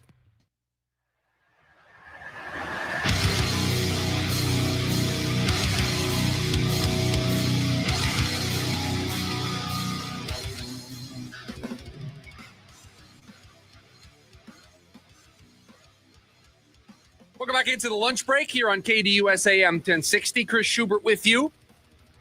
Looks like tonight is going to be the night for Rafael Devers to make his debut as the newest member of the San Francisco Giants. The trade that shocked the baseball world over the weekend, although I don't know how much shock there was considering the animosity that was growing between Rafael Devers and the Boston Red Sox. Read a great story over on Yahoo Sports yesterday that kind of detailed where things are at right now in that Boston organization, and it does not seem like everybody is on the same page. It does not seem like they are the alignment. No alignment over there in Boston. By the way, did you see this? They had a press conference yesterday, met with the media after the trade. They used the word alignment. They're aligned. No, they're not. That doesn't appear as though everybody's on the same page. They're trying to get aligned. That's why they sent Rafael Devers out the door. That's what I'm saying. But they got him out. You know, they have guys willing to play first, willing to play third, willing to DH. Well, apparently Devers might play. And now Devers is willing to do whatever the Giants want. You know why? Because the Giants never made him a promise like the Red Sox did. Just a big mess up there in Boston. And you think that team's making the playoffs. Yeah, Roman Anthony, he's starting to find it. He had his first home run. Yeah, he did last night. Yeah. Crushed it. Do you know the line drive? Do you know the other Boston Red Sox whose first career home run came in Seattle? Ortiz. Rafael Devers. No. Yep. I saw that stat floating around last night. Rafael Devers' first home run apparently also came not against Seattle, in Seattle, just like Roman Anthony last night. Oh. I don't know why I guessed Ortiz, his first career home run was a twin. Yeah, no. So it was a horrible guess. Yeah, it was not a great guess by you. Yeah. Manny Ramirez should have been your guess. He came up in Cleveland. I know. I'm naming more Red Sox. Johnny Damon. Damon. Just naming Red Sox who did not start their career. JD Martinez. That's another great one. Yeah, great job. So Rafael Devers is going to make his debut tonight. It looks like there's going to be a press conference this afternoon, and he's going to play for the San Francisco Giants. Where he's going to play, first, third, DH, who knows? But what does this do to the landscape in the NL West and in the NL wildcard picture overall? Because the Giants are a team that the Diamondbacks are looking up at in the standings, both in the wildcard race and in the division. And this feels like a little bit of a cheap answer. Does it really change much? The Giants were a formidable team before they got Rafael Devers. They've now added a really good hitter. They're still going to be, I think, just as good as they have been all year. Do I think now that they've added Rafael Devers, they're just going to run away and hide with a wild card spot in the National League? No, I don't think so. I still think they have some pitching issues. I still think their bullpen could use an upgrade or two. Adding Rafael Devers is great. Lengthens your lineup. And guess what? They still have the horses to do so. They kept their top prospects. Oh, yeah. If they want to make additions at the deadline, they're definitely in position to do so. I just think there's a lot of talk of, now Devers is in the NL West. What does this do? Should it change how we feel about the Diamondbacks? No. I don't think so. Just keep attacking series the way you're attacking series, and you're good enough to go toe-to-toe with that Giants team. Giants, the offense was a huge problem for the Giants, and they addressed it. They had a stretch there where they didn't score 4 runs for what felt like a month. But listen, they've been good, and they've been getting a lot of, we say the Diamondbacks haven't been playing up to the back of their baseball card. You could say direct the opposite for the Giants. Yeah, so they're playing above what their baseball card is. And that Devers addition almost gives them a security blanket because the thought process of the rule of averages, those numbers are going to come down. I look at the Giants depth chart right now, and I see that they've got Logan Webb and Robbie Ray at the top of their rotation. Verlander's hurt right now. Landon Rupp is their fourth starter. Hayden Birdsong is their fifth starter. I don't love what they have rotation-wise. They need depth. But I'm a big Logan Webb fan, and Robbie Ray has been solid. Sure. Does Dominic Smith, who was in the Yankees minor league system to start the year, is now their starting first baseman? You love Dominic Smith. Well, Dominic Smith's a former Met, but he was on another organization 2 weeks ago. Now he's the starting first baseman. Matt Chapman, Patrick Bailey, both on the injured list for this team right now. They are a good team. They're playing good baseball. I do not think now that they've added Rafael Devers, they're this big, scary team that now is just going to run away with the NL wild card and the Diamondbacks stand no chance. No, I think you would argue if you're Devers, you get offered less protection in a lineup when you go to San Francisco. The one thing I'll tell you about the Giants is that's the first guy in that lineup where I'm scared to face. There's not a name, not a bat in that lineup that I would go down that'd be like, okay, pitch him carefully. And now they have one. So that is something to be said. And before Devers got there, in reality, who was it? Was it Chapman? Was it Wilmer Flores? Right, was it Helio Ramos? Yeah. So now they have one. They have one guy. Yeah. But they're 24th in batting average in baseball. Offensively, they're not built to make a run with the type of offense they have. That's why, does it change how I feel about the Diamondbacks? No. No, I'm going to continue to say the same stuff about the Diamondbacks that we've been saying for the last couple weeks here on the show. Just keep finding ways to win. Is Devers probably going to hit one into McCovey Cove soon? Is he going to hit one into the Chase Field pool when these two teams meet at Chase Field? Certainly. Probably. He's a very good baseball player. So one of the best left-handed hitters in baseball. That happens, right? That happens. But do I think this changes the outlook for the Diamondbacks? No, because I think offensively the Diamondbacks are extremely talented. Corbin Carroll, 20-plus home runs, looks like he's going to be an all-star. Right? Him and Marte look like they're going to go as all-stars for the Arizona Diamondbacks. They're in the top of Ketel Marte is the top second baseman, and Corbin Carroll is one of the 6 outfielders that's going to be selected. He's in the top 6 right now. He's got to hold on to that spot with the fan vote, but right now it looks like those two guys are going to go to the All-Star game as Diamondbacks. The fan vote. Not a fan of the fan vote. Not a fan of fan vote. I'm okay. I mean, I think it's pretty ridiculous that All-Stars, the starters, are determined by a fan vote. A fan vote. It's ridiculous. It is because I'll give the quintessential example in the National League in particular. Francisco Lindor, for the first time in his career since coming to the Mets, is in line to make the All-Star game. He's never been an All-Star before. Francisco Lindor, top 3 shortstop in the game. Harper's first year as an All-Star in Philadelphia was last year. He won the MVP. Right. I mean, just two teams that we know very well, but you can look across baseball and there are guys who deserve to be. I'm very excited that, because I thought he was going to get the short end of the stick. Jacob Wilson is the top shortstop in the American League. And he should be. And he should be, but he plays for Sacramento, never mind, just the A's. And I wasn't sure if there was going to be enough fan vote there. Speaking of the A's, how awesome was that Nick Kurtz bat flip last night? It was good. It was an elite bat flip. So Devers going to make his debut tonight for San Francisco. Obviously, anytime a major superstar, a bat of that caliber, comes into your division, your eyebrows get raised a little bit. Doesn't change how I feel about the Giants. Doesn't change how I feel about the Diamondbacks. Doesn't change how I feel. The next 12 games are the most important. Control what you can control. Take care of business against these teams. Start stacking up series wins, and you are good enough to be right there with the Giants, Devers or no Devers. 480-864-1060 is the phone number for you to join us here today on the program. When we come back, which of these two scenarios is more likely? Kevin Durant wanting to go to Minnesota, or the 3 teams that he wants to go to bettering their offers? We'll try to figure it out next. It's the lunch break, KDUS AM 1060. Ready to tackle each morning with the best sports information coming at you? I'm going to take a logical approach. Get that weekday mornings on KDUS AM 1060 from 6 to 9 a.m. with the Dan Patrick Show. Dan Patrick, the Danettes, sports icons, sports legends, celebrities, poll questions. The Dan Patrick Show has it all. It's a crapshoot. Be sure to lock your dials to AM 1060 or 100.7 HD2 from 6 to 9 a.m. Mornings just got better. This story is about us. Judas Priest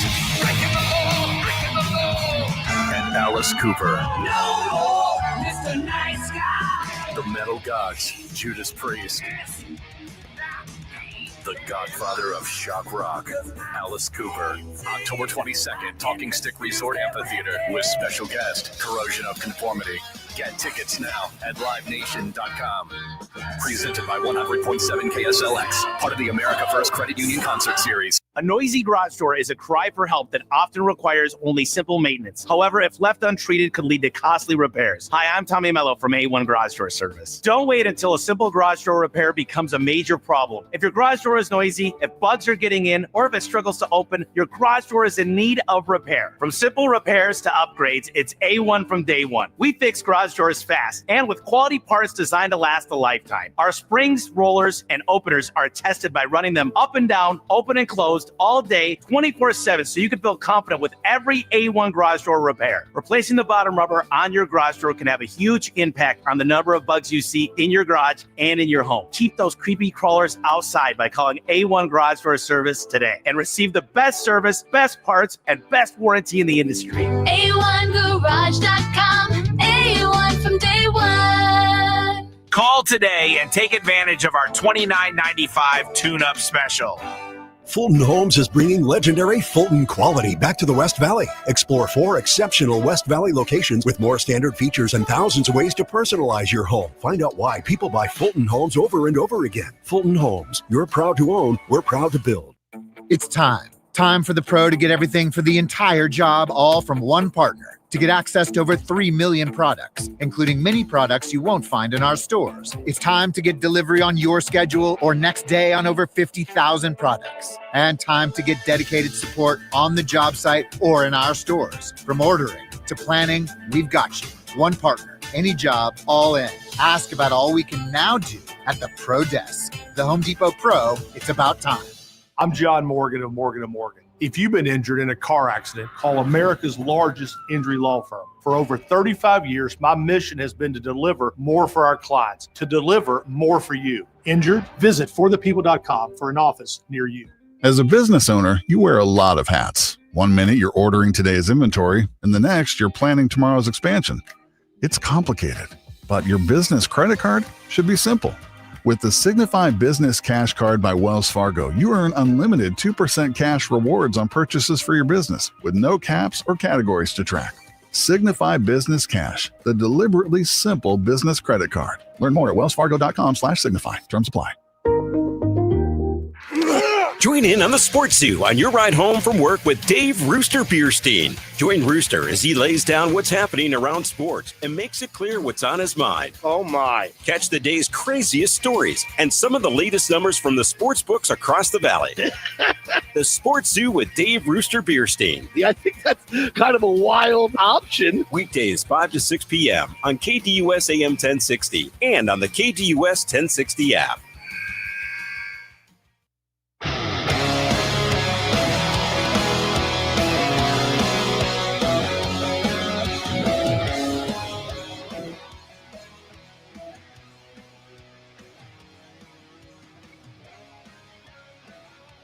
Back here on the lunch break, KDUS AM 1060. Chris Schubert with you. Appreciate you joining us here today on the show. Kevin Durant has been our top story, rightfully so, as we all await to see where he's going to end up and what the Suns are going to get back in a trade for him. It feels like we're in a little bit of a staring contest between the Suns and all of the teams that are involved. Where things stand right now, at least according to Shams Charania when he was on with Pat McAfee earlier today, Houston and Miami appear to be the front runners if any team can be classified as such. With San Antonio just kind of lurking in the shadows, and with Minnesota kind of fading into the background, mainly because Kevin Durant has made it clear he doesn't really want to go there. He has picked San Antonio, Houston, and Miami as the places that he wants to end up in next season. And Minnesota does not want to trade for a player that doesn't want to be in Minnesota. And so unless that changes, they're going to still be attached to this, but they're going to be on the outside looking in. And so that leads us to this question. What's more likely to happen? Is it more likely that as this continues to drag on and as these teams get worn down, that a San Antonio or a Miami or a Houston changes their offer to meet what the Suns are looking for? Remember, all the reporting is saying the Suns are not excited about what they are getting right now from those three teams in particular, the three teams that Durant wants to end up on next season. So is it more likely that those three teams change their tune, change their offer?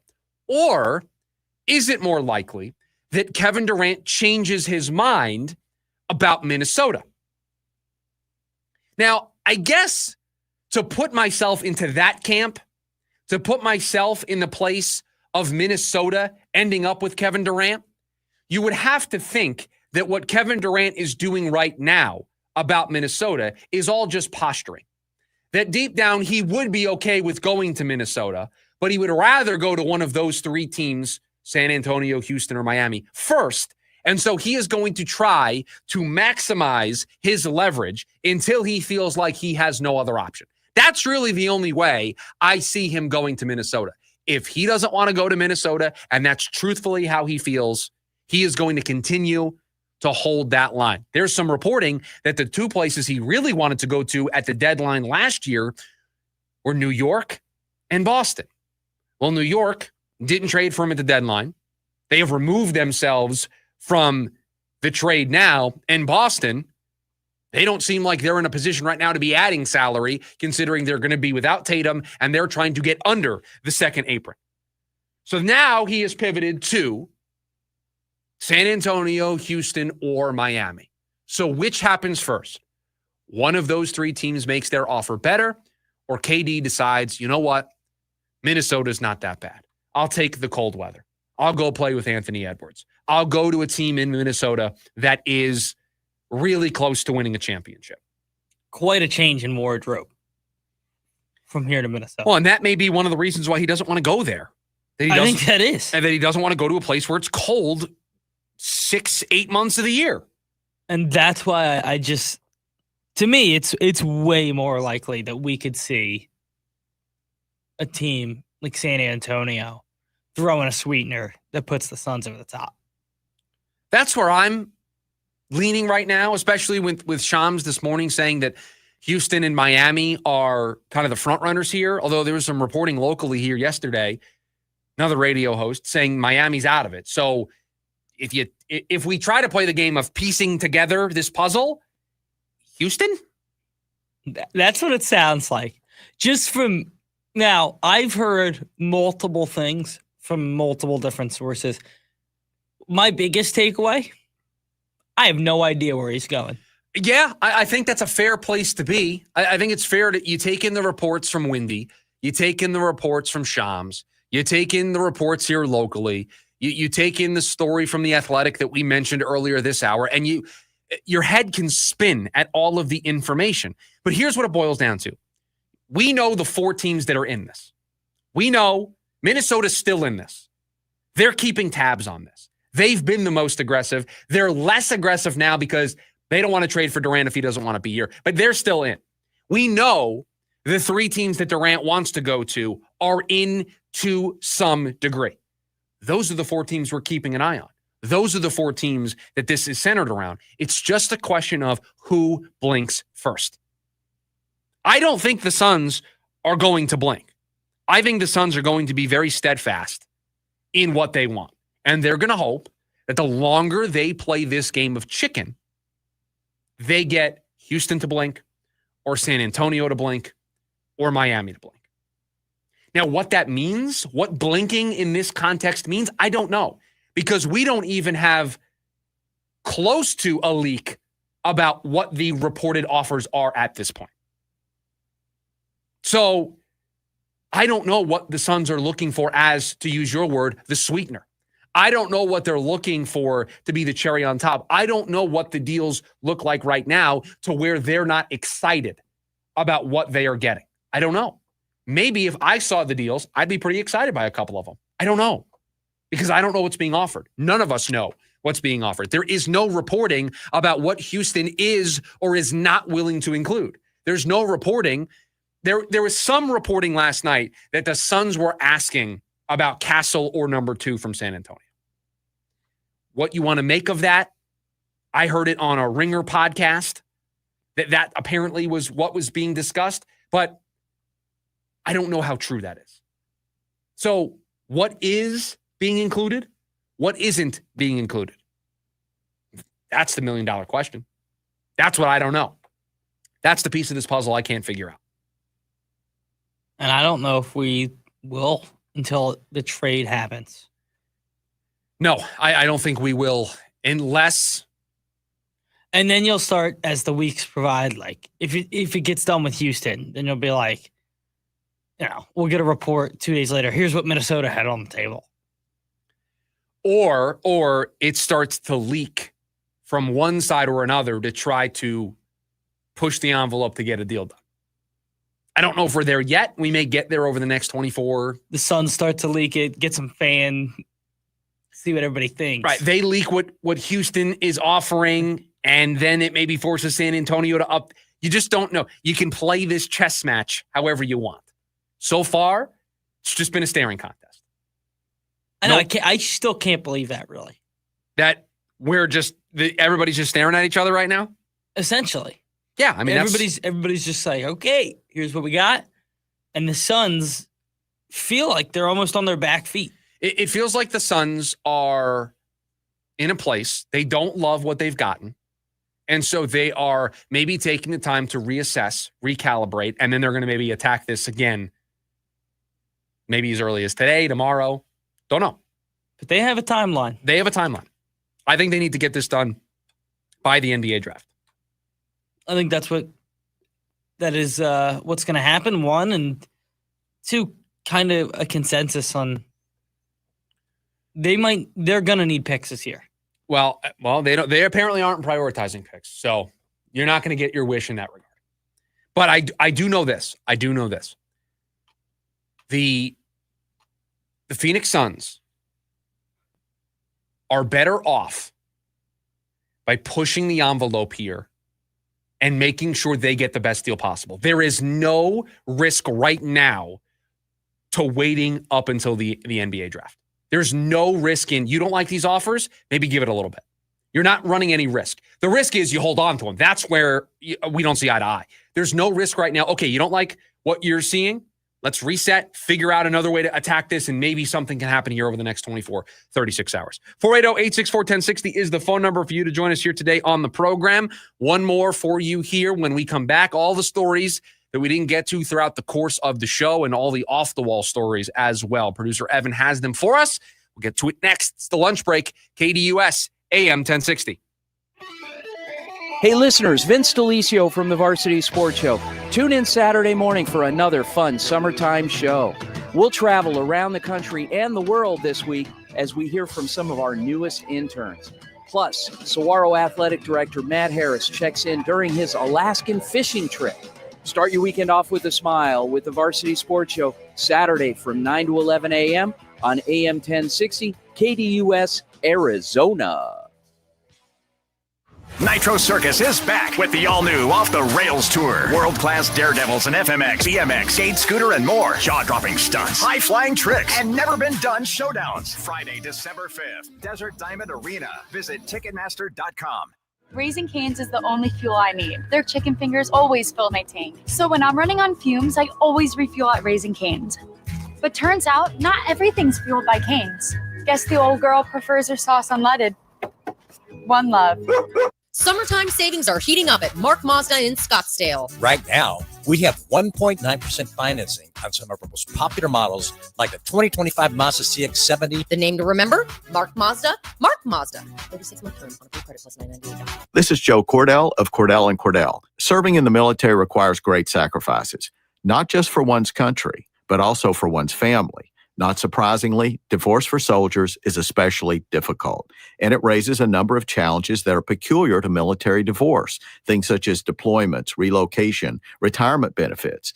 These issues can be complicated, and the lawyer you choose needs to be equipped to handle them. So if you're a soldier facing such challenges, go to CordellCordell.com. Real stories with Hellsberg. After we met and we started dating, Nancy and I lived 150 miles apart, and I would drive my old jalopy car, and it was roughly a 3-hour distance. It took 3 years I drove across that state back and forth dating her every weekend. Persistence. And I would have never stopped. I had a lot of energy back then, 36 years ago. At Hellsberg, find the engagement ring worthy of your story. Designed with the love, care, and craft it deserves. Visit a Hellsberg store or Hellsberg.com. Now through July 15th at Whole Foods Market. Fire up grill season with hot savings on juicy summer fruit, the season's best veg and sizzle-ready proteins, like 25% off shrimp with Prime. The Varsity Sports Show with Vince D'Alessio is your hub for everything high school and college sports. Join Vince and friends as they give you the full picture on student athletes and where they're heading. Live interviews with coaches across the valley. Asking some of the tough questions. Varsity recaps and in-depth interviews with tomorrow's sports stars. The Varsity Sports Show with Vince D'Alessio. Live every Saturday morning from 9 to 11 a.m. Here on KDUS AM 1060 and on the KDUS 1060 app.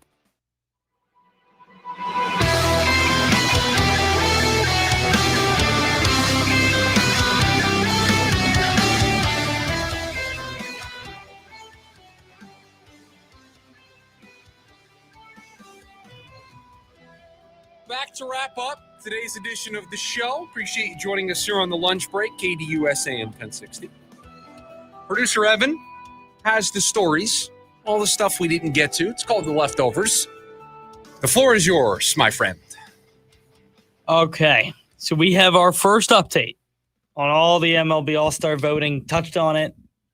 Ketel Marte and Corbin Carroll both in it. But I'm just going to give you the leaders at each positions and things that I find kind of funny. Mm-hmm.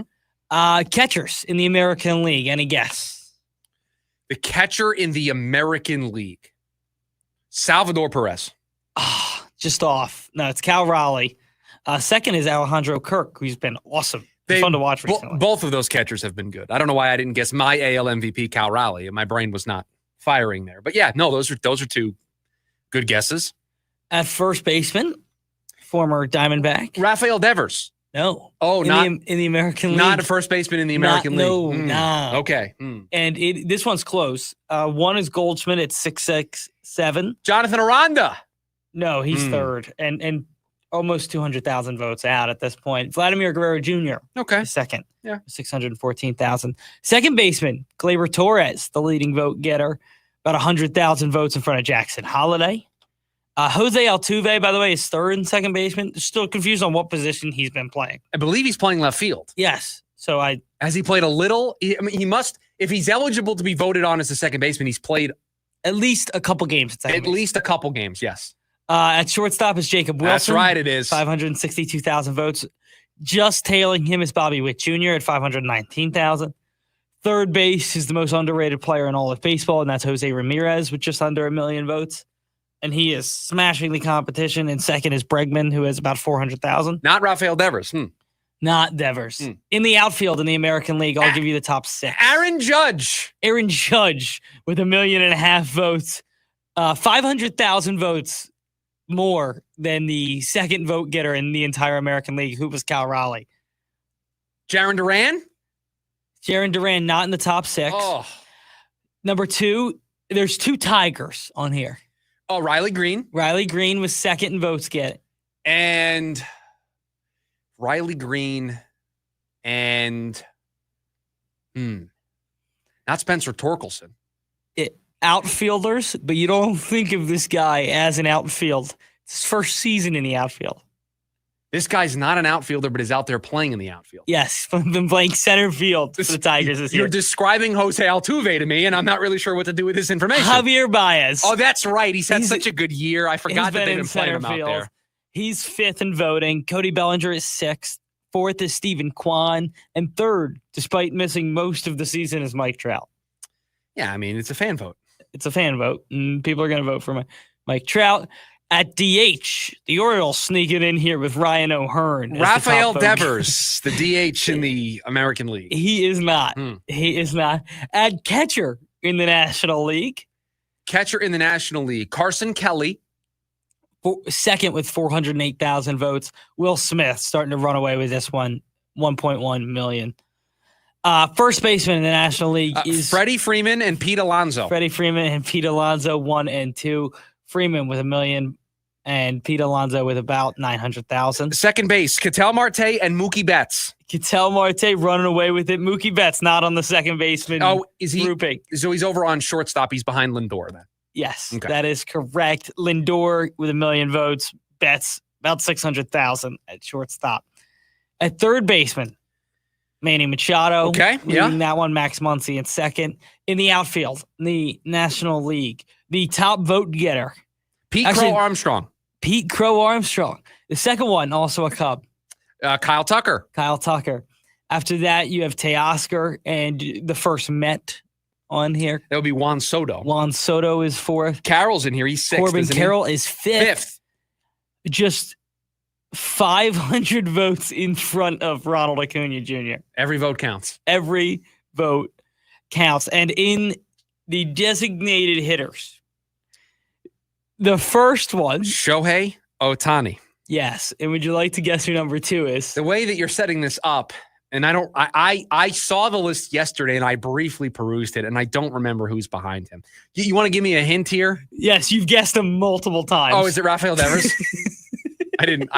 Honestly, when I was doing that for the American League, I did not remember that they did this, but yeah, now he's over on his votes now count on the National League He's side. 800,000 votes. So he's going to be a National League All-Star at DH. For the Giants. And he's going to play like 17 games before going to the All-Star game. It's going to be awesome. It's going to be great.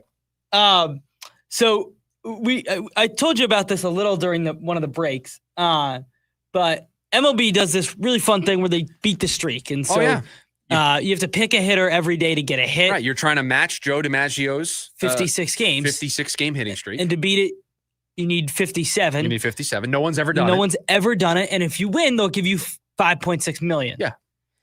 Somebody's at 50. Really? Okay. We haven't had one of these in a while where somebody's gone this long. This is an impressive streak. Now, here's the question. Do we know who they picked today? We do. So beat the streak, player Lotak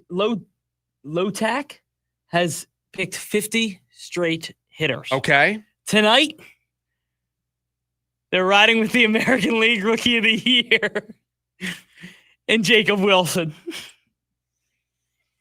I mean, playing the Astros, they're at home. I'm not going to go against the guy who's gone 50 for 50.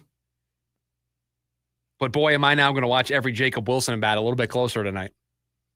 I don't remember anybody getting into the 50s. I think this is the that we've posted This is certainly the closest that I can remember in a long time. It has been a while. It's been a long time. Yeah, I remember doing this in high school and college with buddies where we would try. And you could never because I haven't played it in a while, but you used to be able to double dip.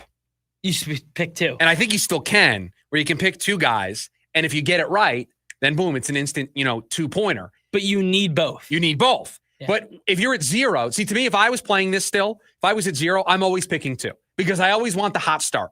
Because now it's one less day I have to get right if I have a double, right? And I may go 2 per day until I'm into the 20s. And then I may back it off and try to pick one guy every day. You think it's that? You think it's that short? I think it'd be into the 30s. It's just number of days, right? If I pick 2, that means 15 days. If I go 2 a day, right? And I do it for 10 straight days where that's 20, right? Then I still need another over a month of picking one name a day. In reality, everybody's probably like, it doesn't feel that hard. It's so hard. No, it's impossible. It's a 57 leg parlay. That's how you have to think about it. Yeah. You need 57 things to happen. In a row. In a row. Without missing. And think of all the baseball luck that can go again. Like Jacob Wilson in his first at bat tonight. He could hit a ball 110 miles an hour. Or he could hit a grounder and try beating it out. He, pulls his hamstring or he cramps up and they take him out of the game for precaution. You're back to zero. He could get hit by a pitch in the first inning. And then leave the game because they want to get x-rays. You're back to zero. Like to be at 50 is incredible. I would love to see the breakdown of how many times this person went for the double. I'm sure you can find it If somewhere. the double is still a thing, I want to know how many times they doubled. And I would love, if they hit 57, you would have to imagine they would give us the list of who they picked on every day. You certainly would think that the social media teams over at MLB would have that for us, yes. Game 6 of the Stanley Cup tonight, by the way. Edmonton trying to force Game 7. Sounds familiar. Edmonton trying to force a Game 7 in the Stanley Cup final. I feel like we just did this. That's going to do it for us here. Tuesday edition of the program in the books. Producer Evan, thank you for all that you do. Jim Rome, he's coming up next. Everybody, have a great rest of your Tuesday. We will talk to you tomorrow. See ya.